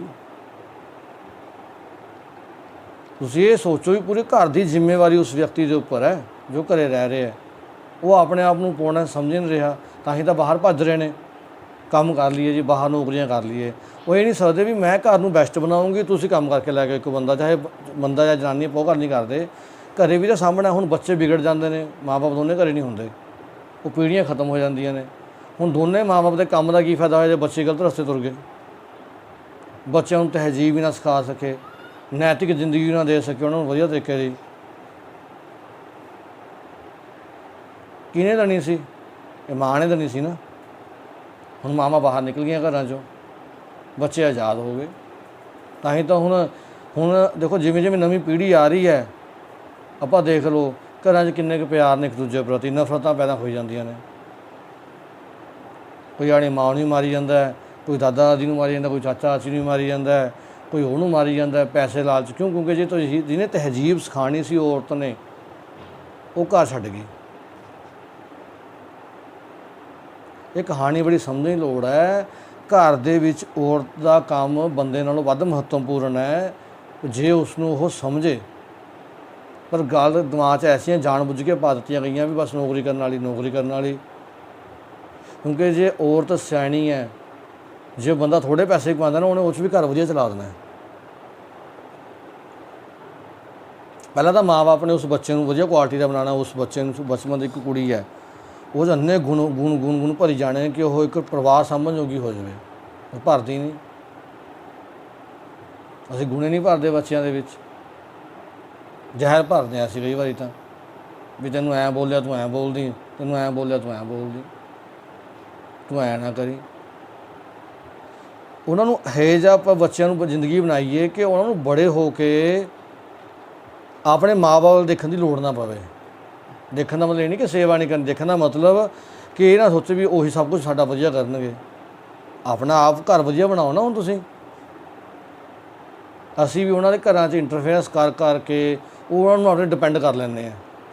ਉਹ ਇੰਨੇ ਡਿਪੈਂਡ ਹੋ ਜਾਂਦੇ ਨੇ, ਫਿਰ ਘਰਾਂ ਦੇ ਵਿੱਚ ਕਲੇਸ਼ ਸ਼ੁਰੂ ਹੋ ਜਾਂਦੇ ਨੇ। ਜੇ ਉਹਨਾਂ ਨੂੰ ਤੁਸੀਂ ਇੰਡੀਪੈਂਡੈਂਟ ਕਰੋ ਵੀ ਤੁਸੀਂ ਆਪਣੇ ਫੈਸਲੇ ਆਪ ਲਓ, ਚੰਗੇ ਨੇ ਮਾੜੇ ਨੇ ਆਪ ਲਓ। ਕਿਉਂਕਿ ਜਦੋਂ ਫੈਸਲੇ ਗਲਤ ਲੈਣਗੇ ਤਾਂ ਹੀ ਸਿੱਖਣਗੇ ਨਾ ਵੀ ਆਹ ਗਲਤ ਕੀਤਾ ਸੀ, ਹੁਣ ਦੁਬਾਰਾ ਠੀਕ ਕਰੀਏ। ਇਹ ਸਾਡੀਆਂ ਬਚਪਨ ਦੇ ਵਿੱਚ ਹੀ ਜਿਹੜੀਆਂ ਮਰਿਆਦਾਵਾਂ ਸੀ ਅਸੀਂ ਸੈੱਟ ਕਰਨੀਆਂ ਸੀ, ਅਸੀਂ ਨਹੀਂ ਕਰ ਪਾ ਰਹੇ। ਤਾਂ ਹੀ ਉਹਨਾਂ ਨੂੰ ਘਰ ਇਕੱਠੇ 'ਚ ਰਹਿਣਾ ਨਹੀਂ ਆ ਰਿਹਾ। ਕਿਉਂ ਨਹੀਂ ਰਹਿਣਾ ਆ ਰਿਹਾ? ਕਿਉਂ ਅਸੀਂ ਮਾੜੀ ਮਾੜੀ ਗੱਲ 'ਤੇ ਲੜ ਰਹੇ ਹਾਂ? ਕਿਉਂਕਿ ਸਿਖਾਇਆ ਹੀ ਨਹੀਂ ਗਿਆ, ਇਕੱਠਾ ਰਹਿਣਾ ਨਹੀਂ ਸਿਖਾਇਆ ਗਿਆ। ਇਹ ਇੰਪੋਰਟੈਂਸ ਸੀ। ਇਹਨੂੰ ਮਜ਼ਾਕ ਨਾ ਸਮਝੋ। ਪੈਸੇ ਨੇ ਕਿਸੇ ਕੰਮ ਨਹੀਂ ਆਉਣਾ, ਚਾਹੇ ਦੋਨੇ ਹਸਬੈਂਡ ਵਾਈਫ ਲੱਖ 2-2 ਲੱਖ ਕਮਾਈ ਜਾਣ। ਜੇ ਘਰ 'ਚ ਕਲੇਸ਼ ਆ ਉਹਦਾ ਕੋਈ ਮਤਲਬ ਨਹੀਂ ਹੈ। ਅਗਲੀ ਪੀੜ੍ਹੀ ਨਸ਼ੇੜੀ ਬਣ ਜਾਂਦੀ ਹੈ, ਉਹ ਸਭ ਉਡਾ ਆਉਂਦੀ ਹੈ ਕਮਾਇਆ ਹੋਇਆ, ਜੇ ਗਲਤ ਰਸਤੇ ਤੁਰ ਪੈਂਦੀ ਹੈ। ਜਿਵੇਂ ਟੀਚਰ ਦੀ ਵੀ ਡਿਊਟੀ ਹੈ, ਤਾਂ ਮਾਂ ਇੱਕ ਟੀਚਰ ਹੈ ਘਰ ਦੀ, ਜਿਸ ਨੇ ਪੂਰੇ ਘਰ ਦੀ ਮੈਨੇਜਮੈਂਟ ਕਰਨੀ ਸੀ। ਸਾਨੂੰ ਤਾਂ ਇਹ ਨਹੀਂ ਪਤਾ ਫਰਿੱਜ 'ਚ ਕਿਹੜੀ ਚੀਜ਼ ਰੱਖਣੀ, ਕਿਹੜੀ ਨਹੀਂ ਰੱਖਣੀ। ਕਿਉਂਕਿ ਅਸੀਂ ਫਾਲਤੂ ਦੀਆਂ ਗੱਲਾਂ 'ਤੇ ਟਾਈਮ ਪਾਸ ਕਰਦੇ ਹਾਂ। ਫਲਾਣੇ ਦੇ ਘਰ 'ਚ ਕੀ ਹੋ ਗਿਆ, ਉਹਨੇ ਐਂ ਕਿਉਂ ਕਰਤਾ, ਤੂੰ ਐਂ ਕਰਦੀ, ਤੂੰ ਫਲਾਣੇ ਐਂ ਕਰਦੀ। ਸਾਡੇ ਫਰਿੱਜ ਦੇ ਵਿੱਚ ਚੀਜ਼ਾਂ ਨੰਗੀਆਂ ਪਈਆਂ ਹੁੰਦੀਆਂ ਨੇ। ਨਾਲੇ ਇੰਨਾ ਸਿਖਾਉਂਦੇ ਨੇ ਕਿ ਫਰਿੱਜਾਂ ਦੇ ਵਿੱਚ ਚੀਜ਼ ਘੱਟ ਤੋਂ ਘੱਟ ਰੱਖੋ, ਥੋੜ੍ਹੀ ਬਣਾਓ, ਉਹਨੂੰ ਉਦੋਂ ਹੀ ਖਾ ਲਓ। ਫਰਿੱਜ 'ਚ ਤਾਂ ਕੋਈ ਐਮਰਜੈਂਸੀ ਚੀਜ਼ ਜਾਵੇ, ਉਹ ਵੀ ਢੱਕ ਕੇ ਜਾਵੇ। ਅਸੀਂ ਆਦੇ ਵੀ ਕੱਟ ਕੇ ਪਹਿਲਾਂ ਰੱਖ ਲੈਂਦੇ ਹਾਂ। ਅਸੀਂ ਅਦਰਕ ਵੀ ਕੱਟ ਲੈਂਦੇ ਹਾਂ, ਪਿਆਜ਼ ਵੀ ਅਸੀਂ ਕੱਟ ਲੈਂਦੇ ਹਾਂ, ਉਹ ਵੀ ਫਿਰ ਸ਼ਾਮ ਨੂੰ ਵਰਤੀ ਜਾਂਦੇ ਹਾਂ। ਕਿਉਂ? ਕਿਉਂਕਿ ਇੱਕ ਔਰਤ ਨੇ, ਬੰਦਾ ਔਰਤ ਇੱਕੋ ਗੱਲ ਆ, ਕਹਿਣ ਦੀ ਗੱਲ ਆ ਰਹੀ ਹੈ ਇਹ, ਉਹਨੇ ਜਿਹੜੀ ਚੀਜ਼ਾਂ ਦੀ ਪੜ੍ਹਾਈ ਕਰਨੀ ਸੀ ਛੱਡਤੀ, ਉਹ ਪੈਸੇ ਕਮਾਉਣ ਵਾਲੇ ਪਾਸੇ ਤੁਰ ਪਈ। ਬੰਦਾ ਵੀ ਪੈਸੇ ਕਮਾਈ ਜਾਂਦਾ। ਹੁਣ ਘਰਾਂ 'ਚ ਇਹ ਚੀਜ਼ਾਂ 'ਤੇ ਗੜਬੜ ਹੋ ਗਈ। ਉਹ ਜਿਹੜੀਆਂ ਚੀਜ਼ਾਂ ਖਾਂਦੇ ਆ ਉਹ ਅੰਦਰ ਜ਼ਹਿਰ ਪੈਦਾ ਕਰਦੀਆਂ ਸਾਡੇ ਅੰਦਰ, ਫਿਰ ਵੱਡੀਆਂ ਵੱਡੀਆਂ ਬਿਮਾਰੀਆਂ ਲੱਗਦੀਆਂ ਨੇ। ਫਿਰ ਜੋ ਅਸੀਂ ਪੈਸਾ ਇਕੱਠਾ ਕੀਤਾ ਹੁੰਦਾ ਅਸੀਂ ਬਿਮਾਰੀਆਂ 'ਤੇ ਲਾ ਦਿੰਦੇ ਹਾਂ ਜਾ ਕੇ। ਸਮਝ ਕੇ ਦੇਖੋ ਨਾ, ਅਸੀਂ ਕਰ ਕੀ ਰਹੇ ਹਾਂ? ਅਸੀਂ ਭੱਜ ਜ਼ਰੂਰ ਰਹੇ ਹਾਂ, ਲੱਗ ਰਿਹਾ ਕਿ ਮੈਂ ਬਹੁਤ ਤੇਜ਼ ਭੱਜ ਰਹੇ ਹਾਂ, ਪਰ ਅਸੀਂ ਪਿੱਛੇ ਨੂੰ ਜਾਈ ਜਾ ਰਹੇ ਹਾਂ। ਅਸੀਂ ਮੌਤ ਵੱਲ ਜਾ ਰਹੇ ਹਾਂ ਜਲਦੀ ਤੋਂ ਜਲਦੀ। ਨਹੀਂ, ਇੱਕ ਜੋ ਘਰ ਦਾ ਮੈਂਬਰ ਜੋ ਘਰੇ ਰਹਿੰਦਾ, ਇੱਕ ਬੰਦਾ ਕਹੇ ਮੈਂ ਸਾਰਾ ਦਿਨ ਉਹਨੇ ਸਟੱਡੀ ਇਹੀ ਕਰੇ ਕਿ ਮੈਂ ਬੱਚਿਆਂ ਨੂੰ ਕੀ ਖਵਾਉਣਾ ਹੈ, ਇਹਨਾਂ ਨੂੰ ਕੀ ਪੜ੍ਹਾਉਣਾ ਹੈ, ਕੀ ਸਿਖਾਉਣਾ ਹੈ, ਜੋ ਇੱਧਰ ਧਿਆਨ ਦੇਵੇ, ਇਹਦੀ ਖੋਜ ਕਰੇ। ਰੋਜ਼ ਖੋਜ ਵੀ ਕਿੱਦਾਂ ਕਰਨਾ ਹੈ, ਕਿਵੇਂ ਨਹੀਂ ਬੱਚਿਆਂ ਦੇ ਵਿੱਚ ਜ਼ਿੰਦਗੀਆਂ ਅੱਗੇ ਵਧਣਗੀਆਂ, ਕਿਉਂ ਸਾਡੇ ਬੱਚੇ ਤਾਕਤਵਰ ਬਣ ਕੇ ਅੱਗੇ ਨਿਕਲਣਗੇ। ਇਹਨਾਂ ਗੱਲਾਂ ਵੱਲ ਧਿਆਨ ਹੀ ਨਹੀਂ ਆਉਂਦਾ। ਐਂ ਪਾਲ ਦਿੰਦੇ ਹਾਂ ਬੱਚਿਆਂ ਨੂੰ, ਤਾਂ ਹੀ ਅਸੀਂ ਵੀ ਉੱਚੀ ਉੱਚੀ ਚੀਕਾਂ ਮਾਰੀ ਜਾਂਦੇ ਅੰਦਰ ਖੜ੍ਹੇ, ਉਹ ਵੀ ਚੀਕਾਂ ਮਾਰੀ ਜਾਂਦੇ ਨੇ ਉਦੋਂ ਹੀ। ਪਹਿਲਾਂ ਆਪਣੀ ਆਵਾਜ਼ ਦਾ ਨੀਵਾਂ ਕਰਕੇ ਦੇਖੀ ਨਾ, ਵੀ ਹਫ਼ਤਾ ਮਹੀਨਾ ਵੀ ਮੈਂ ਉੱਚੀ ਨਹੀਂ ਬੋਲਣਾ, ਮੈਂ ਬੜੇ ਠਰਮੇ ਨਾਲ ਬੜੇ ਆਰਾਮ ਨਾਲ ਬੋਲਣਾ। ਫਿਰ ਅਸੀਂ ਬੱਚੇ ਨੂੰ ਕਹਾਂਗੇ ਭਾਈ ਤੂੰ ਉੱਚੀ ਕਿਉਂ ਬੋਲਦਾ। ਪ੍ਰੈਕਟਿਸ ਕਰਕੇ ਦਿਖਾਓ ਨਾ। ਜੇ ਆਪ ਇੱਕ ਦਿਨ ਰੁਕ ਸਕਦੇ, ਅਸੀਂ ਬੱਚੇ ਨੂੰ ਕਹੀਏ ਨੇ ਤੂੰ ਐਂ ਕਰਦਾ। ਜਿਨ੍ਹਾਂ ਦੀ ਅਸੀਂ ਪ੍ਰੈਕਟਿਸ ਕਰਨੀ, ਸਾਨੂੰ ਗੁਰੂ ਮਹਾਰਾਜ ਇਹ ਗੱਲਾਂ ਸਮਝਾ ਰਹੇ ਨੇ ਵਾਰ-ਵਾਰ, ਜੀਵਨ ਕਿਵੇਂ ਜੀਣਾ ਆਪਣਾ। ਤਾਂ ਗੁਰੂ ਦੀ ਕਿਰਪਾ ਨਾਲ ਹੀ ਹਰੀ ਪ੍ਰਮਾਤਮਾ ਨਿਰਭਉ ਨੂੰ ਧਿਆਇਆ ਜਾ ਸਕਦਾ ਹੈ। ਬਿਖ ਭੋਜਲ ਸ਼ਬਦ ਤਰਾਵਣਿਆ, ਇਹ ਜਿਹੜਾ ਬਿਖ ਜ਼ਹਿਰ ਦਾ ਸਮੁੰਦਰ ਹੈ ਨਾ, ਇਹ ਸ਼ਬਦ ਦੁਆਰਾ ਤਰਿਆ ਜਾ ਸਕਦਾ ਹੈ। ਸ਼ਬਦ ਦਾ ਮਤਲਬ ਗੁਰੂ ਦੀ ਸਿੱਖਿਆ, ਗੁਰੂ ਦਾ ਗਿਆਨ। ਜਿਹੜਾ ਸਾਡੇ ਅੰਦਰ ਜ਼ਹਿਰ ਭਰਿਆ ਹੋਇਆ ਨਾ, ਇਹ ਤੋਂ ਤਰ ਸਕਦੇ ਹਾਂ ਅਸੀਂ। ਜਿੰਨਾ ਮਰਜ਼ੀ ਸਮਝਾਉਂਦੇ ਹਾਂ, ਕਹਾਣੀ ਉੱਥੇ ਜੁੱਥੀ ਹੁੰਦੀ ਹੈ ਨਾ। ਕੱਪੜੇ ਵਧੀਆ ਵਧੀਆ ਪਵਾਉਣ ਨਾਲ ਜਵਾਕ ਅਕਲਮੰਦ ਨਹੀਂ ਹੋ ਜਾਂਦੇ, ਇਹ ਥੋੜ੍ਹੀ ਜਿਹੀ ਵਹਿਮ ਕੱਢ ਦਿਓ। ਜੀਨ ਦੀਆਂ ਪੈਂਟਾਂ ਪਾਉਣ ਨਾਲ ਇੰਟੈਲੀਜੈਂਸੀ ਨਹੀਂ ਆ ਜਾਂਦੀ ਕੁੜੀਆਂ 'ਚ, ਸੋਚ ਫਾਰਵਰਡ ਨਹੀਂ ਹੁੰਦੀ ਜੀਨ ਦੀਆਂ ਪੈਂਟਾਂ ਪਾਉਣ ਨਾਲ ਵੀ ਅਸੀਂ ਮੋਡਰਨ ਹੋ ਗਏ। ਪਾਈ ਹੁੰਦੀ ਹੈ ਜੀਨ ਦੀ ਪੈਂਟ, ਲਟਕਾਏ ਹੁੰਦੇ ਨੇ ਧਾਗੇ ਲੱਤਾਂ ਨਾਲ ਬਾਹਾਂ ਨਾਲ। ਵਹਿਮ ਤਾਂ ਉਨੀ ਭਰਿਆ ਹੋਇਆ ਮਨ 'ਚ, ਪਖੰਡ ਤਾਂ ਉਨੀ ਭਰਿਆ ਹੋਇਆ ਮਨ 'ਚ। ਫਿਰ ਕੀ ਪਾ ਰਹੇ ਹਾਂ ਅਸੀਂ? ਕਿਹੜਾ ਮੋਡਰਨਾਈਜੇਸ਼ਨ ਸਾਡੇ 'ਚ ਆ ਗਈ? ਚਾਹੇ ਬੰਦਾ ਚਾਹੇ ਕੁੜੀ ਆ, ਗੱਲ ਦੋਨਾਂ ਦੀ ਕਰ ਰਿਹਾ। ਕੱਪੜੇ ਤਾਂ ਗੁਰੂ ਜੀ ਸਲੀਕੇ ਨਾ ਪਾਓ, ਜਿਹੜੇ ਵਧੀਆ ਲੱਗਣ। ਵਧੀਆ ਦਾ ਮਤਲਬ ਇਹ ਨਹੀਂ ਕਿ ਜਿਹੜੇ ਸਾਨੂੰ ਮਤਲਬ ਵੀ ਬੜਾ ਦੇਖੋ ਇਹਦਾ ਮੋਡਰਨ ਬਣ ਗਿਆ, ਉਹ ਵਧੀਆਪਨ ਨਹੀਂ ਹੁੰਦਾ। ਤੁਹਾਡੀ ਪੜ੍ਹਾਈ 'ਚ ਵਧੀਆਪਨ, ਥੋੜ੍ਹੇ ਸ਼ਬਦਾਂ 'ਚ, ਥੋੜ੍ਹੇ ਗਿਆਨ 'ਚ ਵਧੀਆਪਨ ਆਉਣਾ ਚਾਹੀਦਾ। ਹੁਣ ਕਈ ਬੰਦੇ ਦੇਖਦੇ ਹਾਂ ਆਪਾਂ, ਦੇਖੋ ਰਾਸ਼ਟਰਪਤੀ ਉਹਦੇ ਤੱਕ ਪਹੁੰਚ ਜਾਂਦੇ ਨੇ, ਠੀਕ ਹੈ ਜੀ, ਪਰ ਫਿਰ ਵੀ ਸਾੜੀ ਪਾਈ ਹੁੰਦੀ ਹੈ। APJ ਅਬਦੁਲ ਕਲਾਮ ਵਰਗੇ ਕਿੱਥੇ ਪਹੁੰਚ ਗਏ ਸੀਗੇ? ਪਰ ਕੱਪੜਿਆਂ ਦੇ ਵਿੱਚ ਥੋੜ੍ਹੀ, ਪਰ ਉਹਨੇ ਕੱਪੜਿਆਂ ਨਾਲ ਆਪਣਾ ਦਿਖਾਵਾ ਕੀਤਾ ਸੀਗਾ ਵੀ ਮੈਂ ਜੀ ਅੱਜ ਤੋਂ ਜੀਨ ਦੀ ਪੈਂਟ, ਅੱਧੀ ਨਿੱਕਰ, ਛੋਟੀ ਜਿਹੀ ਟੀ-ਸ਼ਰਟ ਪਾ ਕੇ ਲੋਕਾਂ ਨੂੰ ਦਿਖਾਵਾਂ ਵੀ ਇੱਦਾਂ ਦਾ ਮੋਡਰਨ ਹੈ। ਗਿਆਨ ਨਾਲ ਹੀ ਅਸੀਂ ਮੋਡਰਨ ਹੋ ਸਕਦੇ ਹਾਂ, ਗਿਆਨ ਨਾਲ ਹੀ ਸਾਡਾ ਬੁੱਧੀ ਦਾ ਵਿਕਾਸ ਹੋ ਸਕਦਾ, ਕੱਪੜੇ ਪਾਉਣ ਨਾਲ ਨਹੀਂ ਹੋ ਸਕਦਾ ਇਕੱਲੇ। ਇਹ ਥੋੜ੍ਹੇ ਜਿਹੇ ਮਨ ਦੇ ਵਿੱਚ ਆਪਣੀਆਂ ਗੱਲਾਂ ਨੂੰ ਸਮਝ ਲਓ, ਠੀਕ ਹੈ ਜੀ। ਕਿਉਂਕਿ ਇਹਦਾ ਮੈਨੂੰ ਨਹੀਂ ਕੱਪੜੇ ਨਹੀਂ ਪਾਉਣੇ, ਪਾਈ ਚੱਲੋ ਕੱਪੜੇ ਪਾਉਣ ਨਹੀਂ, ਪਰ ਕੱਪੜੇ ਸਿਰਫ 1% ਪਾਰਟ ਨੇ ਜ਼ਿੰਦਗੀ ਦਾ। 90% ਦੀ ਪੜ੍ਹਾਈ, ਸਾਡਾ ਗਿਆਨ ਅੱਗੇ ਆਉਣਾ ਚਾਹੀਦਾ। ਸਾਡਾ ਗਿਆਨ ਬੋਲੇ, ਸਾਡੇ ਕੱਪੜੇ ਨਾ ਬੋਲਣ ਕਿਤੇ ਵੀ, ਸਾਡਾ ਗਿਆਨ ਬੋਲੇ, ਸਾਡੀ ਇੱਜ਼ਤ ਸਾਡੇ ਗਿਆਨ ਨਾਲ ਹੋਵੇ। ਭਗਤ ਪੂਰਨ ਸਿੰਘ ਜੀ ਵਰਗੇ, ਆ ਮਦਰ ਟੈਰੇਸਾ ਨੂੰ ਵੀ ਆਪਾਂ ਜਦੋਂ ਦੇਖ ਲਈ ਦੁਨੀਆ ਯਾਦ ਕਰਦੀ ਓ ਆ। ਉਹਨਾਂ ਨੇ ਤਾਂ ਕੱਪੜੇ ਨੋਰਮਲੇ ਪਾਉਂਦੇ ਸੀ, ਜੋ ਉਹਨਾਂ ਪਾਉਂਦੇ ਤਜੀਏ ਵਾਲੇ ਕੱਪੜੇ ਸੀ। ਸਾਡੀ ਕਹਾਣੀ ਨਾ ਅਸਲ ਦੇ ਵਿੱਚ ਇਹ ਕੋਰਪੋਰੇਟ ਵਰਲਡ ਹੈ ਨਾ ਜਿਹੜਾ, ਇਹ ਬਹੁਤ ਚਲਾਕ ਹੈ। ਇਹਨੇ ਜਿਵੇਂ ਬਾਬੇ ਕੀ ਕਰਦੇ ਨੇ ਸੁਣੋ, ਜਿਹਨੇ ਪੁਜਾਰੀ ਵਰਗਾ ਵੀ ਕਰਦਾ, ਕੁਛ ਚੇਲਿਆਂ ਨੂੰ ਹਾਇਰ ਕਰ ਲੈਂਦਾ ਨਾ, ਵੀ ਕੁਛ ਬੰਦਿਆਂ ਨੂੰ ਉਹ ਪੈਸੇ ਦੇ ਕੇ ਰੱਖ ਲੈਂਦਾ ਵੀ ਤੁਸੀਂ ਥੋੜ੍ਹਾ ਜਿਹਾ ਨਾਟਕ ਕਰਿਓ ਮੇਰੇ ਆਲੇ ਦੁਆਲੇ, ਤਾਂ ਤੁਹਾਨੂੰ ਦੇਖਾ ਦੇਖੀ ਦੂਜੇ ਲੋਕ ਵੀ ਆਉਣਗੇ। ਤਾਂ ਜਿਹੜੀ ਇਹ ਕਹਾਣੀ ਹੈ, ਸਾਡੇ ਕੱਪੜੇ ਅਜੀਬੋ ਖੜੇ ਪੜੇ ਹੋਏ ਕੱਪੜੇ ਪਵਾ ਦੇਣੇ, ਅਜੀਬੋ ਗਰੀਬ ਕੱਪੜੇ ਪਵਾਉਣੇ, ਇਹਨਾਂ ਨੇ ਕੁਛ ਲੋਕ ਹਾਇਰ ਕੀਤੇ ਹੋਏ ਨੇ, ਹੈ ਨਾ। ਫੈਸ਼ਨ ਸ਼ੋਅ ਹੁੰਦੇ ਨੇ, ਮੋਡਲਿੰਗ, ਇਹ ਹਾਇਰ ਕੀਤੇ ਹੋਏ ਲੋਕ ਨੇ। ਪਵਾਈ ਚੱਲੋ ਜੀ, ਪਵਾਈ ਚੱਲੋ ਜੀ। ਫਿਰ ਉਹਨਾਂ ਦੇਖਾ ਦੇਖੀ ਆਮ ਜਨਤਾ ਉਹਨਾਂ ਦੇ ਮਗਰ ਲੱਗਦੀ ਹੈ, ਕਿਉਂਕਿ ਅਸੀਂ ਤਾਂ ਭੇਡਾਂ, ਸਾਡਾ ਦਿਮਾਗ ਤਾਂ ਬੁੱਧੀ ਕੰਮ ਹੀ ਨਹੀਂ ਕਰਦੀ। ਅਸੀਂ ਤਾਂ ਭੇਡਾਂ ਵਾਂਗੂ ਮਗਰ ਲਾ ਜਾਂਦੇ ਹਾਂ। ਕੋਈ ਬਾਬਾ ਆ ਜਾਵੇ ਉਹਦੇ ਮਗਰ ਲਾ ਜਾਂਦੇ ਆ, ਕੋਈ ਨੇਤਾ ਆ ਜਾਵੇ ਉਹਦੇ ਮਗਰ ਲਾ ਜਾਂਦੇ ਆ, ਕੋਈ ਸਾਨੂੰ ਮੂਰਖ ਬਣਾਉਣ ਵਾਲੇ ਉਹਦੇ ਮਗਰ ਲਾ ਜਾਂਦੇ ਆ। ਹੁਣ ਤੁਸੀਂ ਦੇਖੋ, ਬਹੁਤ ਜਨਾਨੀਆਂ ਹੀਲ ਵਾਲੇ ਬਣਦੇ ਨੇ, ਜਿਹਦੀ ਉਹ ਅੱਡੀ ਵੱਡੀ ਹੁੰਦੀ ਹੈ, ਵੱਡੀਆਂ ਵੱਡੀਆਂ ਹੀਲਾਂ ਹੁੰਦੀਆਂ ਨੇ, ਜਦ ਕਿ ਸਭ ਨੂੰ ਪਤਾ ਵੀ ਉਹ ਪਾਉਣ ਨਾਲ ਢੂਹੀਆਂ ਦਰਦ ਸਟਾਰਟ ਹੁੰਦਾ, ਢੂਹੀਆਂ ਦੁਖਦੀਆਂ ਨੇ। ਵੱਡੀਆਂ ਵੱਡੀਆਂ ਹੀਲਾਂ ਪਾਉਣ ਨਾਲ ਸਰੀਰ ਦਾ ਢਾਂਚੇ ਦਾ ਨੁਕਸਾਨ ਹੁੰਦਾ, ਕਿਉਂਕਿ ਜੇ ਹੀਲ ਨਾਲ ਵਧੀਆ ਚੱਲਦਾ ਹੁੰਦਾ, ਰੱਬ ਹੀਲ ਲਾਉਂਦਾ ਸਾਡੇ ਪੈਰ 'ਤੇ। ਰੱਬ ਨੇ ਸਾਡੇ ਪੈਰ ਨੂੰ ਸਮਤਲ ਰੱਖਿਆ ਨਾ, ਇਹਦਾ ਮਤਲਬ ਅਸੀਂ ਰੱਬ ਤੋਂ ਜ਼ਿਆਦਾ ਸਿਆਣੇ ਹੋ ਗਏ। ਸੋਚਣ ਵਾਲੀ ਗੱਲ ਹੈ ਕਿ ਰੱਬ ਤੋਂ ਜ਼ਿਆਦਾ ਸਿਆਣੇ ਹੋ ਗਏ। ਹੁਣ ਉਹਨਾਂ ਦੀ ਦੇਖਾ ਦੇਖੀ ਕੌਣ ਅਸੀਂ ਪਾ ਰਹੇ ਹਾਂ ਨਾ, ਬਿਨਾਂ ਸੋਚੇ ਕਿ ਇਹਦਾ ਨੁਕਸਾਨ ਹੈ ਜਾਂ ਫਾਇਦਾ। ਇੱਦਾਂ ਹੀ ਕੱਪੜੇ ਪਾ ਰਹੇ ਹਾਂ ਆਪਾਂ। ਉਦਾਹਰਣ ਆਪਾਂ ਇਹਦੀ ਲੈਂਦੇ ਹਾਂ ਹੀਲ ਦੀ, ਜਨਾਨੀਆਂ ਪਾਉਂਦੀਆਂ ਨਾ ਵੱਡੀਆਂ ਵੱਡੀਆਂ ਆਈਡੀਆਂ, ਕਿਉਂ? ਕਿਉਂਕਿ ਬੁੱਧੀ ਕੰਮ ਨਹੀਂ ਕਰ ਰਹੀ ਹੈਗੀ, ਸਿਰਫ ਭੇਡ ਬਣ ਕੇ ਮਗਰ ਲੱਗੇ ਹੋਏ ਆ, ਬਸ ਭੇਡ ਚਾਲ। ਸਾਨੂੰ ਸਮਝਣਾ ਪਊਗਾ ਅਸੀਂ ਕੀ ਖਾ ਰਹੇ ਹਾਂ, ਕੀ ਪਾ ਰਹੇ ਹਾਂ, ਕੀ ਕਰ ਰਹੇ ਹਾਂ। ਗੁਰੂ ਜੀ ਕਹਿੰਦੇ ਥੋੜ੍ਹਾ ਜਿਹਾ ਸਮਝ, ਸ਼ਬਦ ਰਾਹੀਂ ਇਸ ਦਾ ਜਿਹੜਾ ਸਮੁੰਦਰ ਹੈ ਨਾ ਜ਼ਹਿਰ ਦਾ, ਇਹ ਤੋਂ ਪਾਰ ਨਿਕਲਣ, ਇਹ ਛੱਡੇ ਚੀਜ਼ਾਂ ਨੂੰ।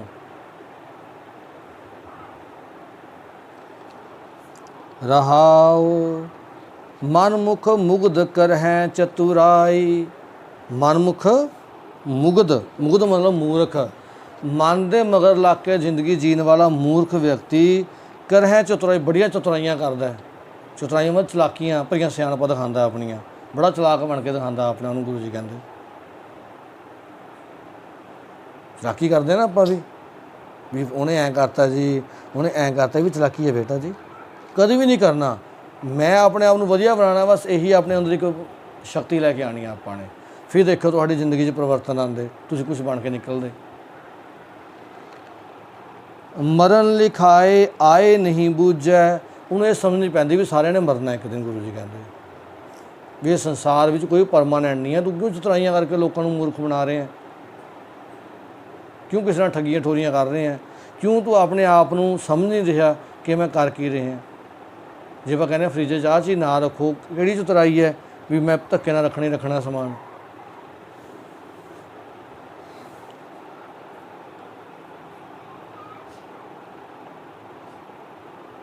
ਜਿਹਾ ਨਹੀਂ, ਇੱਥੇ ਥੋੜ੍ਹੀ ਜਿਹੀ ਆਪਾਂ ਇੱਕ ਪੰਕਤੀ ਗਲਤ ਕਰ ਗਏ ਆਪਾਂ। ਮਨਮੁਖ ਮੁਗਧ ਕਰਹਿ ਚਤੁਰਾਈ, ਇਸ ਤੋਂ ਅੱਗੇ ਹੈ ਨਾਤਾ ਧੋਤਾ ਥਾਏ ਨਾ ਪਾਈ।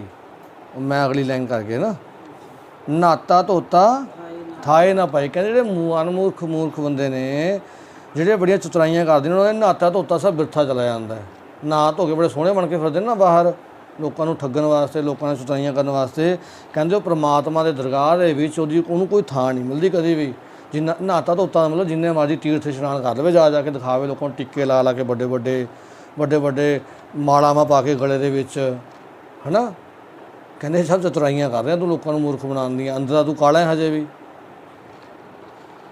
ਜਿਹਾ ਆਇਆ ਤੇਹਾ ਜਾਸੀ, ਜਿਹਾ ਆਇਆ ਹੋ ਜੇ ਚਲਾ ਗਿਆ, ਮਤਲਬ ਕੁਛ ਕੀਤਾ ਹੀ ਨਹੀਂ ਉਰੇ ਆ ਕੇ, ਇਸ ਸਰੀਰ ਦਾ ਬੈਨੀਫਿਟ ਲਿੱਤਾ ਹੀ ਨਹੀਂ ਹੈਗਾ। ਕੁਛ ਚੰਗਾ ਇਨਸਾਨ ਬਣ ਕੇ, ਹੁਣ ਭਗਤ ਪੂਰਨ ਸਿੰਘ ਜੀ ਨੇ ਕੁਛ ਕੀਤਾ ਨਾ ਸੰਸਾਰ ਦੇ ਵਿੱਚ, ਯਾਦ ਕਰਦੇ ਇੱਦਾਂ ਦੇ। ਅਸਲ 'ਚ ਹਰ ਸਿੱਖ ਨੇ ਉੱਦਾਂ ਦਾ ਬਣਨਾ ਸੀਗਾ। ਹੁਣ ਅਸੀਂ ਐਕਸੈਪਸ਼ਨਲ ਕੇਸ ਲੱਭਦੇ ਹਾਂ।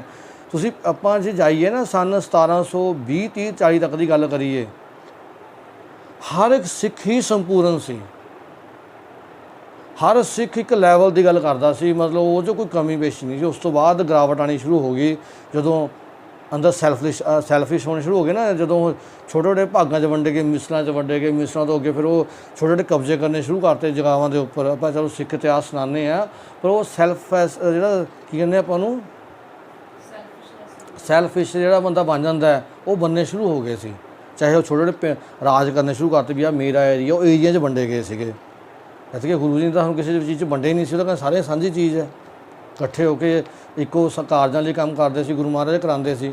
ਗੁਰੂ ਜੀ ਨੇ ਕਦੀ ਕਬਜ਼ੇ ਥੋੜ੍ਹੀ ਕਰਾਏ ਨੇ ਕਿਸੇ ਜਗ੍ਹਾ 'ਤੇ। ਇਹ ਫਿਰ ਰਾਜੇ ਬਣ ਗਏ ਸਾਡੇ, ਫਿਰ ਲੜਨ ਲੱਗ ਗਏ ਵੀ ਸਾਡੇ ਜਵਾਕਾਂ ਨੂੰ ਸਮਾਨ ਮਿਲੇ। ਜਦ ਕਿ ਗੁਰੂ ਜੀ ਨੇ ਤਾਂ ਇਹ ਰੀਤ ਬਣਾਈ ਸੀ ਸਿੱਖਾਂ ਦੇ ਵਿੱਚ ਵੀ ਜਿਹੜਾ ਬੈਸਟ ਹੈ ਉਹਨੂੰ ਅੱਗੇ ਲੈ ਕੇ ਆਉਣਾ, ਚਾਹੇ ਉਹ ਤੇਰਾ ਜਵਾਕ ਹੈ ਜਾਂ ਨਹੀਂ ਹੈ, ਇਹਦਾ ਕੋਈ ਲੈਣਾ ਦੇਣਾ ਨਹੀਂ ਹੈ ਇਸ ਗੱਲ ਨਾਲ। ਮੰਨ ਲਓ ਇੱਕ ਕੋਈ ਸੰਸਥਾ ਚਲਾ ਰਹੇ ਹਾਂ, ਜੋ ਬੈਸਟ ਹੈ ਉਸ ਨੂੰ ਅੱਗੇ ਲੈ ਕੇ ਆਓ ਚੁਣ ਕੇ। ਹੁਣ ਅਸੀਂ ਕੀ ਕਰਦੇ ਹਾਂ, ਆਪਣੇ ਰਿਸ਼ਤੇਦਾਰਾਂ ਨੂੰ ਬਾੜੀ ਜਾਂਦੇ ਹਾਂ ਉਹਦੇ ਵਿੱਚ ਵੀ ਇਹ ਨਹੀਂ ਮਿਲ ਜਾਵੇ ਸਭ ਕੁਛ। ਜਦ ਕਿ ਗੁਰੂ ਮਹਾਰਾਜ ਤਾਂ ਮਨਾ ਕੀਤੀ ਸੀ ਇਹ ਚੀਜ਼। ਇਹ ਕਹਾਣੀਆਂ ਸਮਝਣ ਵਾਲੀਆਂ ਨੇ। ਫਿਰ ਜਿਹੇ ਜਿਹੇ ਆਏ ਜਿਹੇ ਜਿਹੇ ਚਲੇ ਗਏ। ਕਰ ਅਵਗਨ ਪਛੋਤਾਵਨਿਆ, ਫਿਰ ਔਗਣ ਕਰ ਕਰਕੇ ਬਾਅਦ 'ਚ ਪਛਤਾਈ ਜਾਂਦੇ ਆ ਜੀ ਮੈਂ ਕੀ। ਫਿਰ ਦੇਖੋ ਬੰਦੇ ਨਾਲ ਇੰਨਾ ਬੁਰਾ ਹੁੰਦਾ, ਬਿਮਾਰੀਆਂ ਲੱਗਦੀਆਂ ਨੇ। ਬਿਮਾਰੀਆਂ ਕਿਉਂ ਲੱਗਦੀਆਂ ਨੇ, ਖਾਈ ਜਾਂਦੇ ਫਰਿੱਜਾਂ ਦਾ ਸਮਾਨ ਬਾਸੀ ਪਿਆ, ਫਿਰ ਅੰਦਰ ਬੈ ਪੈਦਾ ਹੁੰਦੀ ਹੈ ਨਾ। ਬੈਆਬਾਦੀ ਨਾਲ ਬਹੁਤ ਬਿਮਾਰੀਆਂ ਲੱਗਦੀਆਂ ਨੇ। ਕੈਂਸਰ ਵੀ ਬੈਆਬਾਦੀ ਦਾ ਬਹੁਤ ਵੱਡਾ ਕਾਰਨ ਹੈ, ਬੈਆਬਾਦੀ। ਹੁਣ ਬੈਆਬਾਦੀ ਦਾ ਸਭ ਤੋਂ ਵੱਡਾ ਕਾਰਨ ਕੀ ਹੈ, ਫਰਿੱਜ। ਆਲੂ ਉਬਾਲ ਕੇ ਨਾਲ ਦੀਆਂ ਫਰਿੱਜ ਰੱਖ ਦਿੰਦੇ ਹਾਂ ਅਸੀਂ, ਇਕੱਠੇ ਉਬਾਲ ਕੇ ਅਗਲੇ ਦਿਨ ਉਹਦੀ ਰੋਟੀ ਬਣਾਈ ਜਾਂਦੇ ਹਾਂ। ਆਲੂਆਂ ਤਾਂ ਬਹਿ ਭਰ ਜਾਂਦੀ ਹੈ ਜਦੋਂ ਅਸੀਂ ਉਬਾਲ ਕੇ ਰੱਖਦੇ ਹਾਂ ਉਹਨੂੰ ਕਾਫੀ ਟਾਈਮ। ਹੁਣ ਇਹ ਸਿੱਖਿਆ ਕਿਹਨੇ ਲੈਣੀ ਸੀ, ਔਰਤ ਨੇ। ਹੁਣ ਔਰਤ ਲਵੇ ਟਾਈਮ ਨਹੀਂ, ਉਹ ਕਹਿੰਦੀ ਮੈਂ ਨੌਕਰੀ ਕਰਨੀ ਹੈ। ਫਿਰ ਪੈਸੇ ਕਮਾਉਂਦੀ ਹੈ, ਕੈਂਸਰ ਵਾਲੀ ਬਿਮਾਰੀ ਦਾ 20 ਲੱਖ ਰੁਪਏ ਲਾ ਆਉਂਦੀ ਹੈ, ਜਿੰਨਾ ਕਮਾਇਆ ਸਭ ਖਤਮ। ਇਹ ਨਾਲ ਤਾਂ ਘਰ ਨੂੰ ਪਹਿਲਾਂ ਹੀ ਵਧੀਆ ਬਣਾ ਲਓ, ਬਿਮਾਰੀਆਂ ਲੱਗਣੇ ਨਾਲੇ ਬੰਦਾ ਜਾਂਦਾ ਉੱਥੋਂ। ਹਟ ਰਹੇ ਹਾਂ ਅਸੀਂ ਅੱਜ ਵੀ ਸਮਾਨ ਰੱਖਣ ਦੀ ਜਗ੍ਹਾ 'ਤੇ। ਦਾਲਾਂ ਇਕੱਠੀਆਂ ਕਰਕੇ ਹਫ਼ਤਾ ਦਾਲ ਚੱਲੀ ਜਾਂਦੀ ਹੈ ਸਾਡੀ ਫਰਿੱਜ 'ਚ ਪਈ। ਫਿਰ ਅਸੀਂ ਕਰੇਲੇ ਬਣਾ ਕੇ ਫਰਿੱਜ 'ਚ ਰੱਖ ਦਿੰਦੇ ਹਾਂ ਜੀ, ਖਰਾਬ ਹੀ ਨਹੀਂ ਹੁੰਦੇ। ਤੁਸੀਂ ਉਹ ਚੀਜ਼ ਨੂੰ ਬਣਾ ਕੇ ਬਾਹਰ ਰੱਖੋ, ਉਹ ਦੇਖੋ ਕਿੰਨੇ ਟਾਈਮ 'ਚ ਖਰਾਬ ਹੁੰਦੇ ਨੇ। ਉਹਦੀ ਬੁਨਿਆਦ ਉਨੀ ਹੈ ਬਸ। ਤਾਂ ਸਾਨੂੰ ਉਨੇ ਟਾਈਮ 'ਚ ਉਹ ਚੀਜ਼ ਯੂਜ਼ ਕਰਨੀ ਚਾਹੀਦੀ ਹੈ। ਮਤਲਬ ਇਹ ਸਿੱਖਿਆਵਾਂ ਕਦੋਂ ਆਉਣਗੀਆਂ, ਜਦੋਂ ਅਸੀਂ ਖੋਜ ਕਰਾਂਗੇ ਅੰਦਰਲੀ, ਆਪਣੇ ਅੰਦਰ ਖੋਜ ਸਟਾਰਟ ਕਰਾਂਗੇ। ਹੁਣ ਅਸੀਂ ਹਟਾਂਗੇ, ਬਾਹਰ ਜਾਵਾਂਗੇ, ਫਿਰ ਉਹੀ ਕੰਮ ਸਟਾਰਟ ਕਰ ਦਿੰਦੇ ਹਾਂ। ਮਤਲਬ 6 ਮਹੀਨੇ ਤਾਂ ਇੱਥੇ ਕਹਿੰਦੇ ਨੂੰ ਹੋ ਗਏ। ਫਿਰ ਉਹੀ ਕਹਿੰਦੇ ਜਿਹੇ ਜਿਹਾ ਆਇਆ ਤੇ ਜਿਹੇ ਜਿਹਾ ਆਉਂਦਾ ਹੋਇਆ ਚਲਾ ਜਾਂਦਾ ਹੈ। ਬਸ ਰੋਈ ਜਾਂਦੇ ਮੇਰੇ ਬੱਚਿਆਂ ਨੂੰ ਐਂ ਹੋ ਗਿਆ, ਇਹਨੂੰ ਐਂ ਹੋ ਗਿਆ, ਮੇਰੇ ਗੋਡੇ ਖੜ੍ਹ ਗਏ ਜੀ, ਮੇਰੇ ਅੰਦਰ ਗੋਡਿਆਂ 'ਚ ਗਰੀਸ ਖਤਮ ਹੋ ਗਈ। ਹੋਣੀਆਂ ਗਰੀਸਾਂ ਹੀ ਖਤਮ ਹੋਣੀਆਂ ਨੇ ਜਦੋਂ ਖਾਣਾ ਪੀਣਾ ਸਾਡਾ ਬੇਕਾਰ ਹੋ ਗਿਆ।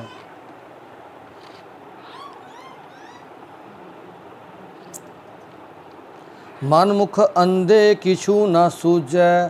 ਜਿਹੜਾ ਮਨ ਮੂਰਖ ਹੈ, ਫਿਰ ਮਨ ਦੇ ਮਗਰ ਚੱਲਣ ਵਾਲਾ ਅੰਨਾ ਹੋ ਜਾਂਦਾ, ਉਹਨੂੰ ਕੁਛ ਵੀ ਨਹੀਂ ਸੂਝਦਾ। ਉਹ ਬਸ ਮਨਵਾਈਆਂ ਹੀ ਕਰਦਾ, ਜਿਵੇਂ ਕਰਦੇ ਨਾ ਮਨਵਾਈਆਂ ਵੀ ਇੱਦਾਂ ਹੀ ਕਰਨਾ, ਅਸੀਂ ਨਹੀਂ ਰੁਕਦੇ ਹੈਗੇ। ਰੋਕ ਲਓ, ਬਚਾ ਲਓ, ਸਾਨੂੰ ਤਾਂ ਹਟਾ ਲਓ। ਮਰਨ ਲਿਖਾਏ ਆਏ ਨਹੀਂ ਬੂਝੈ। ਇਹ ਨਹੀਂ ਸਮਝਦਾ ਕਿ ਮਰਨਾ ਇੱਕ ਦਿਨ ਭਾਈ, ਕੁਛ ਕਾਰਜ ਕਰ ਲਵਾਂ, ਮੇਰਾ ਵੀ ਭਲਾ ਹੋ ਜਾਵੇ, ਸਮਾਜ ਦਾ ਵੀ ਭਲਾ ਹੋ ਜਾਵੇ। ਮਨਮੁਖ ਕਰਮ ਘਰੇ ਨਹੀਂ ਪਾਏ, ਮਨਮੁਖ ਕਰਮ ਬਿਨ ਨਾਵੈ ਜਨਮ ਗਵਾਵਨਿਆ। ਗੁਰੂ ਜੀ ਕਹਿੰਦੇ ਭਾਈ ਆਪਣੇ ਜੀਵਨ ਦੇ ਵਿੱਚੋਂ ਉਹ ਜਗਤ ਵਿੱਚ ਆਤਮਕ ਜੀਵਨ ਵੱਲੋਂ ਜਿਹੋ ਜਿਹੇ ਖਾਲੀ ਆਉਂਦੇ ਹਨ ਉਹ ਜਿਹੇ ਖਾਲੀ ਚਲੇ ਜਾਂਦੇ ਹਨ, ਔਗਣ ਕਰਕੇ ਪਛਤਾਉਂਦੇ ਰਹਿੰਦੇ ਹਨ। ਪਰ ਆਪਣੇ ਮਨ ਦੇ ਪਿੱਛੇ ਤੁਰਨ ਵਾਲੇ ਮਨੁੱਖ ਬਾਹਰੋਂ ਕਿਤਨਾ ਪਵਿੱਤਰ ਕਰਮ ਕਰਨ, ਉਹ ਪਵਿੱਤਰਤਾ ਉਹਨਾਂ ਅੰਦਰ ਨਹੀਂ ਸਮਾਉਂਦੀ ਹੈਗੀ, ਤਾਂ ਮਨਮੁਖ ਕਰਮ ਕਰੇ ਨਹੀਂ ਪਾਏ। ਜਿਹੜੇ ਕਰਮ ਕਰਦੇ ਨੇ ਉਹ ਕਿਸੇ ਥਾਂ ਨਹੀਂ ਪੈਂਦੇ ਹੈਗੇ। ਹੁਣ ਜਿੰਨੇ ਮਰਜ਼ੀ ਲਿਸ਼ਕ ਲਓ ਇਸ ਉਮਰ 'ਚ, ਉਮਰ ਦੇ ਵਿੱਚ ਮਨ ਕਰਦਾ ਮੈਂ ਲਿਸ਼ਕਾਂ, ਮੈਂ ਆਪਣੇ ਨੂੰ ਐਂ ਕਰ ਲਵਾਂ, ਮੈਂ ਉਹ ਕਰ ਲਵਾਂ। ਕਹਿੰਦੇ ਕਰ ਲਓ, ਕੀ ਹੋ ਜਾਊਗਾ? ਸਮਾਂ ਨਿਕਲ ਜਾਣਾ, ਸਮਾਂ ਤਾਂ ਜਾ ਹੀ ਰਿਹਾ, ਬੀਤ ਰਿਹਾ ਦਿਨੋਂ ਦਿਨ। ਲਿਸ਼ਕੀ ਚਲੋ ਜਿੰਨਾ ਮਰਜ਼ੀ, ਠੀਕ ਹੈ ਜੀ। ਬਿਨ ਨਾਮ ਹੈ ਜਨਮ ਗਵਾਵਣਿਆ, ਬਿਨਾਂ ਪ੍ਰਮਾਤਮਾ ਦੇ ਗੁਣਾਂ ਤੋਂ। ਨਾਮ ਦਾ ਮਤਲਬ ਜੋ ਪ੍ਰਮਾਤਮਾ ਗੁਰੂ ਨੂੰ ਸਿੱਖਿਆ ਦੇ ਰਿਹਾ, ਉਸ ਤੋਂ ਬਿਨਾਂ ਜਨਮ ਅਜਾਈ ਹੀ ਚਲਾ ਜਾਂਦਾ ਹੈ। ਹੁਣ ਦੇਖ ਲਓ ਆਪਣੇ ਆਪਣੇ ਵੱਲ ਆਪਣਾ ਜਨਮ ਕਿਵੇਂ ਜਾ ਰਿਹਾ। ਹੁਣ ਤੱਕ ਟੈਨਸ਼ਨਾਂ ਹੈਗੀਆਂ ਨਹੀਂ ਹੈਗੀਆਂ ਵੀ ਸੈੱਟ ਨਹੀਂ ਹੋ ਰਹੇ, ਹੋਰ ਸੈੱਟ ਹੋ ਜਾਈਏ, ਹੋਰ ਸੈੱਟ, ਕਿਉਂਕਿ ਸੈਟਿਸਫੈਕਸ਼ਨ ਆਉਣੀ ਵੀ ਨਹੀਂ ਕਦੀ, ਕਿਉਂਕਿ ਜਦੋਂ ਜਿਹੜੀ ਚੀਜ਼ ਕਰਨ ਦਾ ਵਕਤ ਸੀ ਅਸੀਂ ਖੁੰਝਾ ਲਿਆ, ਇਹਦੀ ਤੁਸੀਂ ਖੁੰਝਾ ਲਓਗੇ ਜੇ ਨਹੀਂ ਕਰੋਗੇ। ਬੈਲੈਂਸ ਬਣਾਓ, ਪੜ੍ਹਾਈ ਵੀ ਕਰਨੀ ਹੈ, ਖੇਡਣਾ ਵੀ ਹੈ, ਬੈਲੈਂਸ। ਪਰ ਇੱਕ ਸਮਾਂ ਹੁੰਦਾ ਚੀਜ਼ ਦਾ। ਬਚਪਨ ਨਿਕਲ ਗਿਆ, ਹੁਣ ਪਤਾ ਵੀ ਅਗਲੇ, ਹੁਣ ਮੈਂ ਰੇਸ ਦੇਖੀ, ਤੁਸੀਂ ਕਦੇ ਰੇਸਰ ਨੂੰ ਦੇਖਿਓਗੇ ਉਹਦੀ ਗੇਮ ਦੇ ਵਿੱਚ ਨਾ, ਪੜੇ 5000 ਮੀਟਰ 10,000 ਮੀਟਰ ਜਾਂ ਮੈਰਾਥਨ ਦੌੜਦੇ, ਕਦੀ ਦੇਖ ਕੇ ਦੇਖਿਓ। ਜਦੋਂ ਉਹ ਰੇਸ ਨੂੰ ਸਟਾਰਟ ਕਰਦੇ ਨੇ, ਸਲੋ ਦੌੜਦੇ ਨੇ, ਲੰਬੀ ਰੇਸ ਵਾਲਾ ਬੰਦਾ ਜਦੋਂ ਸਟਾਰਟ ਕਰਦੇ ਨੇ ਉਹ ਤੇਜ਼ ਨਹੀਂ ਭੱਜਦੇ ਹੈ ਕਦੀ ਵੀ, ਉਹ ਅਗਲੇ ਬੰਦੇ ਦੀ ਪੈਰ ਪਾ ਕੇ ਭੱਜੀ ਜਾਂਦੇ ਨੇ ਵੀ ਜ਼ਿਆਦਾ ਤੇਜ਼ੀ ਨਹੀਂ ਕਰਨੀ, ਕਿਉਂਕਿ ਥੱਕ ਜਾਂਗੇ, ਤੇਜ਼ ਹੋਵਾਂਗੇ। ਪਰ ਜਦੋਂ ਲਾਸਟ ਗੇੜੇ ਸਟਾਰਟ ਹੁੰਦੇ ਨੇ ਉਹ ਸਪੀਡ ਚੱਕ ਦਿੰਦੇ ਨੇ। ਲਾਸਟ ਜਿੰਨਾ ਵੀ ਹੁੰਦਾ, ਚਲੋ ਮੈਨੂੰ ਨਹੀਂ ਪਤਾ, ਪਰ ਇੰਨਾ ਕੁ ਪਤਾ ਵੀ ਜਦੋਂ ਲਾਸਟ ਵਾਲਾ ਚੱਕਰ ਹੁੰਦੇ ਨੇ ਜਾਂ ਕਿਸੇ ਦੇ ਵੀ ਹੁੰਦੇ ਨੇ, ਉਹ ਸਪੀਡ ਨੂੰ ਤੇਜ਼ ਕਰ ਲੈਂਦੇ ਨੇ। ਪਤਾ ਹੈ ਨਾ ਵੀ ਸਮਾਂ ਨੇੜੇ ਆ ਗਿਆ, ਵੀ ਦੌੜ ਜਿੱਤਣੀ ਹੈ। ਇੱਦਾਂ ਹੀ ਜਦੋਂ ਅਸੀਂ ਛੋਟੇ ਬੱਚੇ ਹੁੰਦੇ ਹਾਂ, ਠੀਕ ਹੈ, ਸਲੋ ਚੱਲੀ ਜਾਂਦੇ ਹਾਂ, ਪਰ ਜਦੋਂ ਪਤਾ ਵੀ 3-4 ਸਾਲ ਰਹਿ ਗਏ, ਹੁਣ ਇਸ ਤੋਂ ਅੱਗੇ ਤਾਂ ਕਹਾਣੀ ਡੀ ਐਂਡ ਹੋਣੀ ਹੈ, ਤਾਂ ਫਿਰ ਪੜ੍ਹਾਈ 'ਚ ਵੀ ਅਸੀਂ ਰੇਸ ਚੱਕ ਸਕਦੇ ਹਾਂ ਆਪਣੀ, ਵੀ ਹੁਣ ਭਾਈ ਫਾਲਤੂ ਕੰਮ ਛੱਡ ਦਿਓ, ਸਿਰਫ ਪੜ੍ਹਾਈ ਵੱਲ ਕੰਸਨਟਰੇਟ ਕਰ ਲਓ। ਜੇ ਪੜ੍ਹਨ ਵਾਲੇ ਪਾਸੇ ਜਾਣਾ ਅਸੀਂ ਨੇ, ਜਿਹੜੀ ਲਾਈਨ 'ਚ ਵੀ ਜਾਣਾ ਹੈ, ਉਹ ਪਤਾ ਨਾ ਵੀ 4 ਸਾਲ 5 ਸਾਲ ਰਹਿ ਗਏ, 10ਵੀਂ 11ਵੀਂ 'ਚ ਹੋ ਗਏ ਤਾਂ ਕਹਾਣੀ ਬਸ ਚੇਂਜ ਹੋਣ ਵਾਲੀ ਹੈ। ਫਿਰ ਉਦੋਂ ਤੁਸੀਂ ਸਲੋ ਨਹੀਂ ਚੱਲ ਸਕਦੇ, ਸਲੋ ਚੱਲੋਗੇ ਪਿੱਛੇ ਰਹਿ ਜਾਓਗੇ। 10ਵੀਂ ਤੱਕ ਜਿਹੜਾ ਚੱਲ ਗਏ, ਉਦੋਂ ਵੀ ਇਹ ਨਹੀਂ ਕਿ ਦੇਖੋ ਇੱਕ ਹੋਰ ਚੀਜ਼ ਦੱਸਦੇ ਹਾਂ ਆਪਾਂ, ਜਦੋਂ ਗੇਮ ਚੱਲਦੀ ਹੈ ਨਾ, ਰੇਸਾਂ ਦੇਖਦੇ ਹਾਂ ਲੰਬੀਆਂ, ਇਹ ਨਹੀਂ ਕਿ ਉਹ ਜਿਹੜਾ ਭੱਜਣ ਵਾਲਾ ਬਹੁਤ ਜਿਵੇਂ ਇੰਨਾ ਕੁ ਹੌਲੀ ਭੱਜਦਾ ਕਿ ਬਹੁਤ ਪਿੱਛੇ ਰਹਿ ਜਾਂਦਾ, ਇੰਨਾ ਵੀ ਨਹੀਂ। ਉਹ ਜਿਹੜੇ ਮੂਹਰੇ ਭੱਜ ਰਹੇ ਹੁੰਦੇ ਉਹਨਾਂ ਦੇ ਬਸ ਪੈਰਾਂ ਨਾਲ ਪੈਰ ਮਿਲਾ ਕੇ ਭੱਜੀ ਜਾਂਦਾ। ਤੁਸੀਂ ਦੇਖਿਓ 5000 ਮੀਟਰ 10 ਮਿੰਟ ਦੌੜਦੀ ਨਾ, ਉਹ ਇਕੱਠੇ ਭੱਜ ਰਹੇ ਹੁੰਦੇ ਨੇ, ਇੱਕ ਦੂਜੇ ਪੈਰਾਂ ਕਣੀ ਦੇਖ ਕੇ ਭੱਜੀ ਜਾਂਦੇ ਨੇ, ਬਸ ਨਾਲ ਬਿਲਕੁਲ ਨਾਲ। ਇਹਦੀ ਜਿਹੜੀ ਸਾਡੀ ਪਹਿਲਾਂ ਦੀ ਪੜ੍ਹਾਈ ਹੈ, ਉਹ ਇਹ ਨਹੀਂ ਕਿ ਅਸੀਂ ਜਮੀ ਨਹੀਂ ਪੜ੍ਹਨੀ। ਜਿਹੜੇ ਬੱਚੇ ਸਾਡੇ ਅੱਗੇ ਚੱਲ ਰਹੇ ਨੇ ਉਹਨਾਂ ਦੇ ਪੈਰਾਂ 'ਚ ਪੈਰ ਪਾ ਕੇ ਚੱਲੀ ਚੱਲੋ, ਵੀ ਪੜ੍ਹਾਈ ਵੀ ਕਰਨੀ ਹੈ ਅਤੇ ਆਪਣੇ ਉਸ ਬਚਪਨ ਨੂੰ ਜੀਣਾ ਵੀ ਹੈ। ਪਰ ਜਦੋਂ ਆ ਗਿਆ ਲਾਸਟ, ਇਹ ਸਾਲ ਦੀ ਗੱਲ ਵੀ ਹੋ ਰਹੀ ਹੈ, ਇਹ ਲਾਸਟ ਸਾਲਾਂ ਦੀ ਗੱਲ ਵੀ ਹੋ ਰਹੀ ਹੈ। ਜਿਵੇਂ ਪੂਰਾ ਸਾਲ ਥੋੜ੍ਹਾ ਪੜ੍ਹੀ ਗਏ, ਐਂਡ ਵਾਲੇ 2 ਮਹੀਨੇ ਆ ਕੇ ਪੂਰਾ ਜ਼ੋਰ ਲਾ ਦਿਓ, ਅਤੇ ਲਾਸਟ ਜ਼ਿੰਦਗੀ ਦੀ ਵੀ ਗੱਲ ਹੋ ਰਹੀ ਹੈ ਵੀ ਪੂਰੇ 10 ਸਾਲ ਅਸੀਂ ਬੱਚਿਆਂ ਦੇ ਪੈਰਾਂ 'ਚ ਪੈਰ ਪਾ ਕੇ ਤੁਰੀ ਗਏ, ਵੀ ਉਹਨਾਂ ਦੇ ਬਰਾਬਰ ਤੁਰੀ ਗਏ, ਪਿੱਛੇ ਨਹੀਂ ਰਹਿਣਾ, ਬਰਾਬਰ ਤੁਰੀ ਗਏ। ਲਾਸਟ 4 ਸਾਲ ਪੂਰੀ ਜ਼ਿੰਦਗੀ ਦੇ ਪੂਰੇ ਲਾ ਦਿਓ ਵੀ ਲਾ ਤੇ ਜੀ ਪੜ੍ਹਾਈ 'ਤੇ, ਮੈਂ ਜਿੱਤ ਲਈ ਰੇਸ ਬਸ। ਇਹ ਰੂਲ ਪਰਮਾਤਮਾ ਦੇ ਜੋ ਰੂਲ ਨੇ, ਨਿਯਮ ਨੇ, ਸਾਰੇ ਕਿਤੇ ਬਰਾਬਰ ਲਾਗੂ ਹੁੰਦੇ ਨੇ। ਬਸ ਸਾਡੀ ਉਹ ਅੱਖ ਦਿਮਾਗ ਦੀ ਉਹ ਬੱਤੀ ਜਗਣੀ ਚਾਹੀਦੀ, ਜਿਹਨੂੰ 10ਵਾਂ ਦੁਆਰ ਕਹਿੰਦੇ ਆ ਨਾ, ਇਹ 10ਵਾਂ ਦੁਆਰ ਕੋਈ ਅਲੱਗ ਚੀਜ਼ ਨਹੀਂ ਹੈ, ਦਿਮਾਗ ਦੀ ਬੱਤੀ ਜਗਣ ਨੂੰ ਕਹਿੰਦੇ ਨੇ। 10ਵਾਂ ਦੁਆਰ ਖੁੱਲ੍ਹ ਗਿਆ ਵੀ ਅਕਲ ਆਉਣ ਲੱਗ ਗਈ, ਅਕਲ ਦੀਆਂ ਗੱਲਾਂ ਕਰਨ ਲੱਗ ਗਏ, ਸਮਝਣ ਲੱਗ ਗਿਆ ਚੀਜ਼ਾਂ ਨੂੰ, ਠੀਕ ਹੈ ਜੀ। ਸੱਚ ਕਰਨੀ ਸ਼ਬਦ ਹੈ ਸਾਰ। ਦੇਖੋ ਸੱਚ ਕਰਨੀ ਕੀ ਕਹਿੰਦੇ ਗੁਰੂ ਜੀ, ਗੁਰਬਾਣੀ ਦੇ ਜੋ ਸ਼ਬਦ ਨੇ, ਸਾਰ ਦਾ ਮਤਲਬ ਕੀ ਹੁੰਦਾ, ਸੈਂਟਰਲ ਆਈਡੀਆ। ਸਾਰ ਕੀ ਹੈ, ਸੱਚ ਕਰਨੀ, ਸੱਚੇ ਕਰਮ ਕਰਨਾ ਹੀ ਸੱਚ ਸ਼ਬਦ ਦਾ ਸੱਚੀ ਸਾਰ ਹੈ। ਪੜ੍ਹਨਾ ਨਹੀਂ ਸੁਣਾਉਣ ਨੂੰ। ਦੇਖੋ ਮੈਂ ਵੀ ਸੁਣਾਈ ਜਾਂਦਾ, ਪਤਾ ਕਿੰਨੇ ਕੁ ਆਪਾਂ ਕਥਾਵਾਂ ਮੋਬਾਈਲ ਚੱਲਦੀਆਂ, ਜ਼ੂਮ 'ਤੇ ਵੀ ਆਪਾਂ ਲਾਉਂਦੇ ਹਾਂ, ਸੁਣਾਉਣ ਨੂੰ ਸੁਣਾਈ ਜਾਂਦੇ ਨੇ। ਕੀ ਕਰਨੀ ਸੱਚੀ ਬਣੀ, ਇੱਕ ਦੂਜੇ ਨੂੰ ਸੁਣਾਈ ਤਾਂ ਜਾਂਦੇ ਹਾਂ, ਕਿ ਆਪਣੇ ਕਰਮ ਸੱਚੇ ਬਣੇ, ਉਹ ਬੰਨੇ ਨੇ, ਉਹ ਸਾਰ ਹੈ ਕਹਿੰਦੇ ਤੇਰੀ ਪੜ੍ਹਾਈ ਦਾ, ਤੇਰੇ ਸ਼ਬਦ ਨੂੰ ਸਿੱਖੇ ਦਾ। ਪੂਰੇ ਗੁਰ ਪਾਈਐ ਮੋਖ ਦੁਆਰ, ਪੂਰੇ ਗੁਰੂ ਦੀ ਸਿੱਖਿਆ ਚੱਲ ਕੇ ਫਿਰ ਮੁਕਤੀ ਪ੍ਰਾਪਤ ਹੋ ਜਾਂਦੀ ਹੈ। ਮੁਕਤੀ ਮਰਨ ਤੋਂ ਬਾਅਦ ਨਹੀਂ ਹੁੰਦੀ। ਜਿਹੜੇ ਪੁਜਾਰੀ ਲੋਕ ਨੇ ਬੈਠੇ ਨੇ ਨਾ, ਉਹ ਡਰਾਈ ਜਾਂਦੇ ਨੇ ਮਰਨ ਤੋਂ ਬਾਅਦ ਫਲਾਣਾ। ਮਰਨ ਤੋਂ ਬਾਅਦ ਮੁਕਤੀ ਕਿਹਨੂੰ ਮਿਲੀ ਹੈ, ਕਿਸੇ ਨੇ ਨਹੀਂ ਦੇਖੀ। ਮੁਕਤੀ ਜਿੰਦੇ ਜੀ। ਕਿਤੋਂ ਮੁਕਤੀ ਪ੍ਰਾਪਤ ਕਰਨੀ ਹੈ ਜੀ? ਮੁਕਤੀ ਕੀ ਤੋਂ ਪ੍ਰਾਪਤ ਕਰਨੀ ਹੈ, ਕਿਸ ਆਪਾਂ ਕਿਵੇਂ ਮੈਂ ਮੁਕਤ ਹੋ ਗਿਆ ਕਿਵੇਂ ਪਤਾ ਲੱਗੂਗਾ ਹੈ? ਜਦੋਂ ਵਿਕਾਰਾਂ ਨੂੰ ਛੱਡ ਦਾਂਗੇ, ਇੱਛਾਵਾਂ ਨਹੀਂ ਖਤਮ ਕਰਨੀਆਂ। ਗੁਰੂ ਜੀ ਨੇ ਮਿਹਨਤ ਕਰਨ ਤੋਂ ਥੋੜ੍ਹੀ ਰੋਕਿਆ ਵੀ ਸੋਚੋ ਹੀ ਨਾ, ਅੱਗੇ ਡਿਵੈਲਪ ਹੀ ਨਾ ਹੋਵੋ। ਵਿਕਾਰੀ ਜ਼ਿੰਦਗੀ ਨੂੰ ਛੱਡਣਾ ਮੁਕਤ ਹੋਣਾ ਕਹਿੰਦੇ। ਜਦੋਂ ਤੁਸੀਂ ਮਿਹਨਤ ਤਾਂ ਕਰਦੇ ਹੋ, ਮੰਨ ਲਓ ਤੈਨੇ ਮਿਹਨਤ ਕੀਤੀ, ਖੋਜ ਕੀਤੀ ਬੜੀ, ਅੱਗੇ ਉਹ ਤਾਂ ਹਮੇਸ਼ਾ ਰਹਿਣੀ ਰਹਿਣੀ ਹੈ। ਖੋਜ ਤੈਨੇ ਕੀਤੀ, ਪਰ ਤੇਰੇ ਮਨ 'ਚ ਇਹ ਨਹੀਂ ਆਇਆ ਵੀ ਇਹਦਾ ਖੋਜ ਦਾ ਫਾਇਦਾ ਤੈਨੂੰ ਇਕੱਲੀ ਨੂੰ ਮਿਲ ਜਾਵੇ। ਤੇਰੇ ਮਨ 'ਚ ਇਹ ਗੱਲ ਆ ਗਈ ਮੈਂ ਖੋਜ ਕੀਤੀ, ਇਹ ਸਭ ਦੇ ਭਲਾਈ ਦਾ ਕੰਮ ਆ ਜਾਵੇ, ਜੇ ਮੈਨੂੰ ਇਸ 'ਚ ਕੁਝ ਪ੍ਰਾਪਤ ਹੋਇਆ ਸਭ 'ਚ ਵੰਡ ਦੇਵਾਂ। ਮਤਲਬ ਇਹ ਇੱਛਾਵਾਂ ਸਾਰੇ ਅੰਦਰ ਆ ਜਾਣ, ਕਹਾਣੀਆਂ ਚੇਂਜ ਹੋ। ਉਹ ਮੁਕਤੀ ਦੀ ਗੱਲ ਹੋ ਰਹੀ ਹੈ। ਜੇ ਮੈਂ ਪੈਸਾ ਕਮਾਇਆ ਨਾ ਸੋਚਾਂ ਵੀ ਇਕੱਲੇ ਮੇਰੇ ਬੱਚਿਆਂ ਨੂੰ ਰੋਟੀ ਮਿਲ ਜਾਏ ਬਾਕੀ ਭੁੱਖੇ ਮਰਨ, ਤੁਹਾਡੇ ਅੰਦਰ ਇੰਨੀ ਆ ਜੇ ਪਾਵਰ ਮੈਂ ਵੱਧ ਤੋਂ ਵੱਧ ਕਮਾਵਾਂ ਪਰ ਸਭ ਦਾ ਭਲਾ ਕਰਾਂ। ਇੱਕ ਤਾਂ ਠੱਗੀ ਮਾਰ ਕੇ ਨਹੀਂ, ਵਿਕਾਰਾਂ ਤੋਂ ਮੁਕਤੀ, ਪੈਸਾ ਗਲਤ ਤਰੀਕੇ ਨਾਲ ਨਹੀਂ ਆਉਣਾ ਚਾਹੀਦਾ। ਦੂਸਰਾ ਜਦੋਂ ਆ ਗਿਆ ਤਾਂ ਉਹ ਸਾਰਿਆਂ 'ਚ ਤੁਸੀਂ ਥੋੜ੍ਹੀ ਜਿਹਾ ਥੋੜ੍ਹਾ ਦਿਲ ਡੱਕ ਹੋ ਜਾਵੇ ਕਿ ਉਹ ਤੁਸੀਂ ਵੰਡ ਸਕੋ। ਜੇ ਦੀਪ ਜੋਤ ਨੂੰ ਦਿੱਤੇ ਨੇ ਤਾਂ ਹੋਰ ਨੂੰ ਵੀ ਉਨੀ ਦੇ ਸਕੋ। ਹੈ ਨਾ ਵੀ ਇੱਧਰ ਰੋਟੀ ਵੱਧ ਦੇਤੀ, ਚੋਪੜ ਕੇ ਵੱਧ ਦੇਤੀ, ਮੱਖਣ ਲਾ ਕੇ ਉਧਰ ਸੁੱਕੀ ਹੋ ਦੇਤੀ। ਇਹ ਮੁਕਤੀ ਦੀ ਗੱਲ ਹੋ ਰਹੀ ਹੈ। ਗੁਰੂ ਨਾਨਕ ਜੀ ਸਾਨੂੰ ਇਹ ਮੁਕਤੀ ਦਿੱਤੀ। ਗੁਰੂ ਨਾਨਕ ਜੀ ਨੇ ਆਪਣੇ ਬੱਚਿਆਂ ਨੂੰ ਨਹੀਂ ਸਭ ਕੁਝ ਦੇ ਕੇ ਚਲੇ ਗਏ ਸੀ, ਨਾ ਹੀ ਉਹਨਾਂ ਨੇ ਸੋਚਿਆ ਸੀ ਬੱਚਿਆਂ ਨੂੰ ਕੁਝ ਦੇਣਾ ਹੈ। ਉਹ ਤਾਂ ਕਹਿੰਦੇ ਜੀ 'ਚ ਹਿੰਮਤ ਹੈ, ਮਿਹਨਤ ਆਪੇ ਲੈ ਲੂ ਬਸ। ਇਹ ਮੁਕਤੀ ਦੀ ਗੱਲ ਹੋ ਰਹੀ ਹੈ। ਸਮਝੋ ਮੁਕਤੀ ਦੀ ਕਹਾਣੀ ਨੂੰ, ਤਾਂ ਅਸੀਂ ਆਪਣੇ ਅੰਦਰਲੇ ਸਿਸਟਮ ਤੋਂ ਮੁਕਤ ਹੋ ਜਾਵਾਂਗੇ। ਠੀਕ ਹੈ ਜੀ, ਪਰ ਪੂਰੇ ਗੁਰੂ ਦੁਆਰਾ।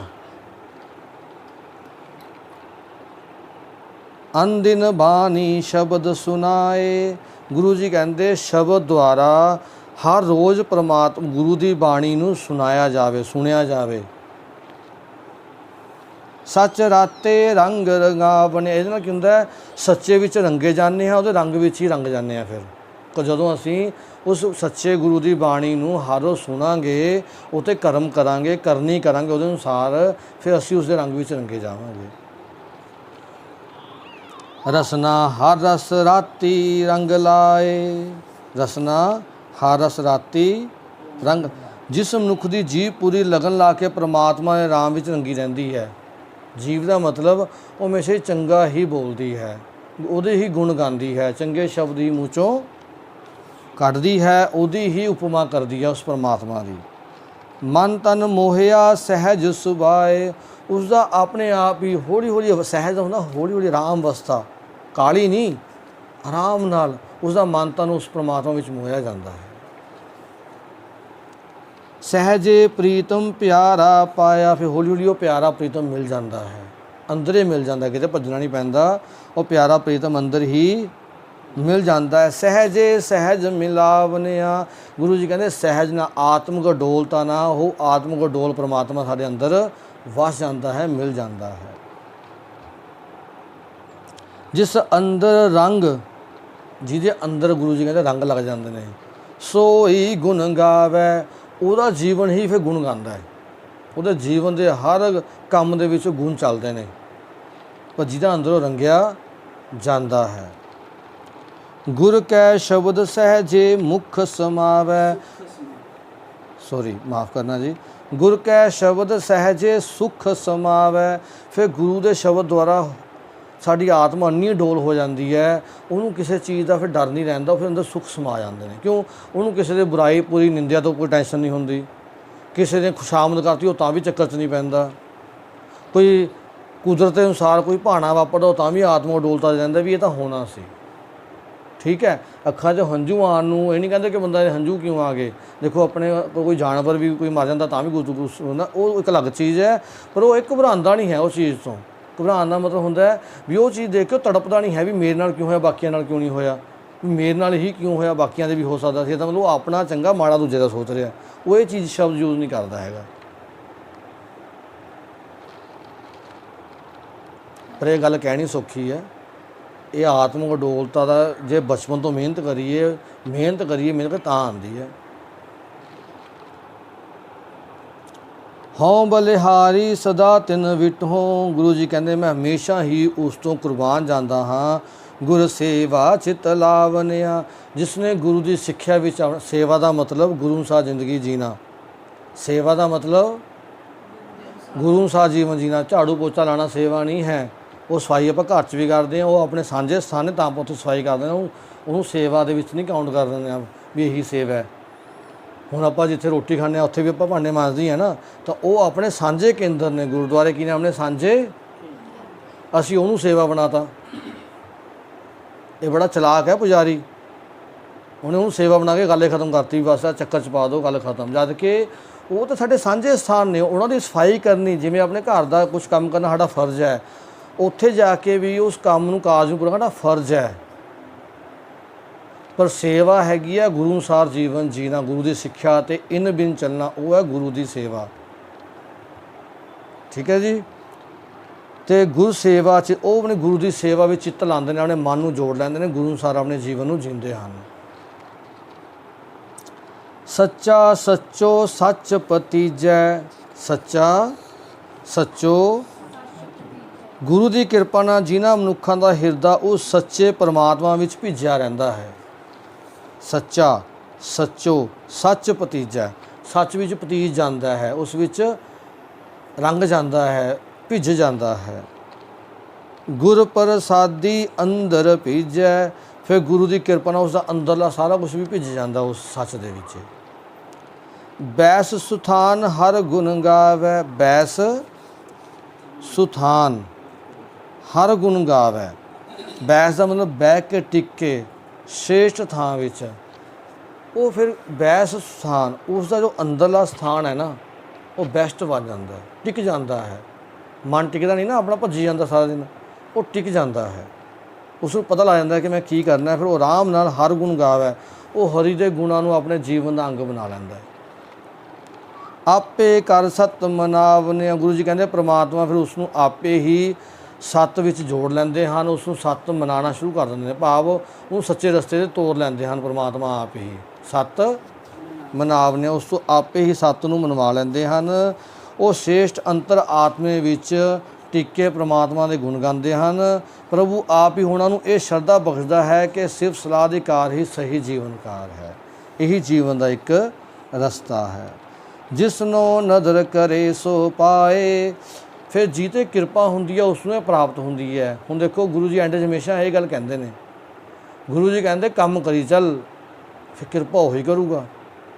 ਤੂੰ ਬਸ ਜਿਹੜੀ ਤੈਨੂੰ ਗੱਲ ਕਹੀ ਉਹ ਕਰੀ ਚੱਲ, ਕਾਹਲ ਨਾ ਕਰ। ਇੱਥੇ ਕਾਹਲ ਤੋਂ ਰੋਕਣ ਵਾਸਤੇ ਗੁਰੂ ਜੀ ਇਹ ਗੱਲ ਕਹਿੰਦੇ ਨੇ। ਕਈ ਬੰਦਾ ਕਹਿੰਦਾ ਨਾ, ਦੇਖੋ ਜੀ ਮੈਂ ਤਾਂ ਕੰਮ ਕਰ ਲਿਆ, ਮੇਰੇ ਨਾਲ ਤਾਂ ਇੱਦਾਂ ਹੋਇਆ ਨਹੀਂ, ਮੈਂ ਤਾਂ 5 ਸਾਲ ਹੋ ਗਏ ਕਰ ਦੂੰ, ਮੇਰੇ ਤਾਂ ਅੰਦਰ ਭੇਜਿਆ ਨਹੀਂ ਹੈਗਾ।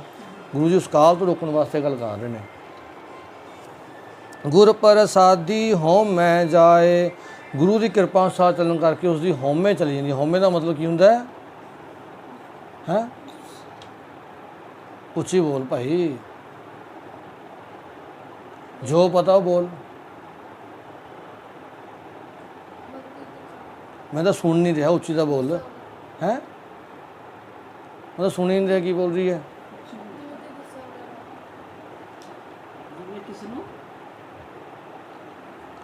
मुझे आवाज़ निकलती नहीं जी में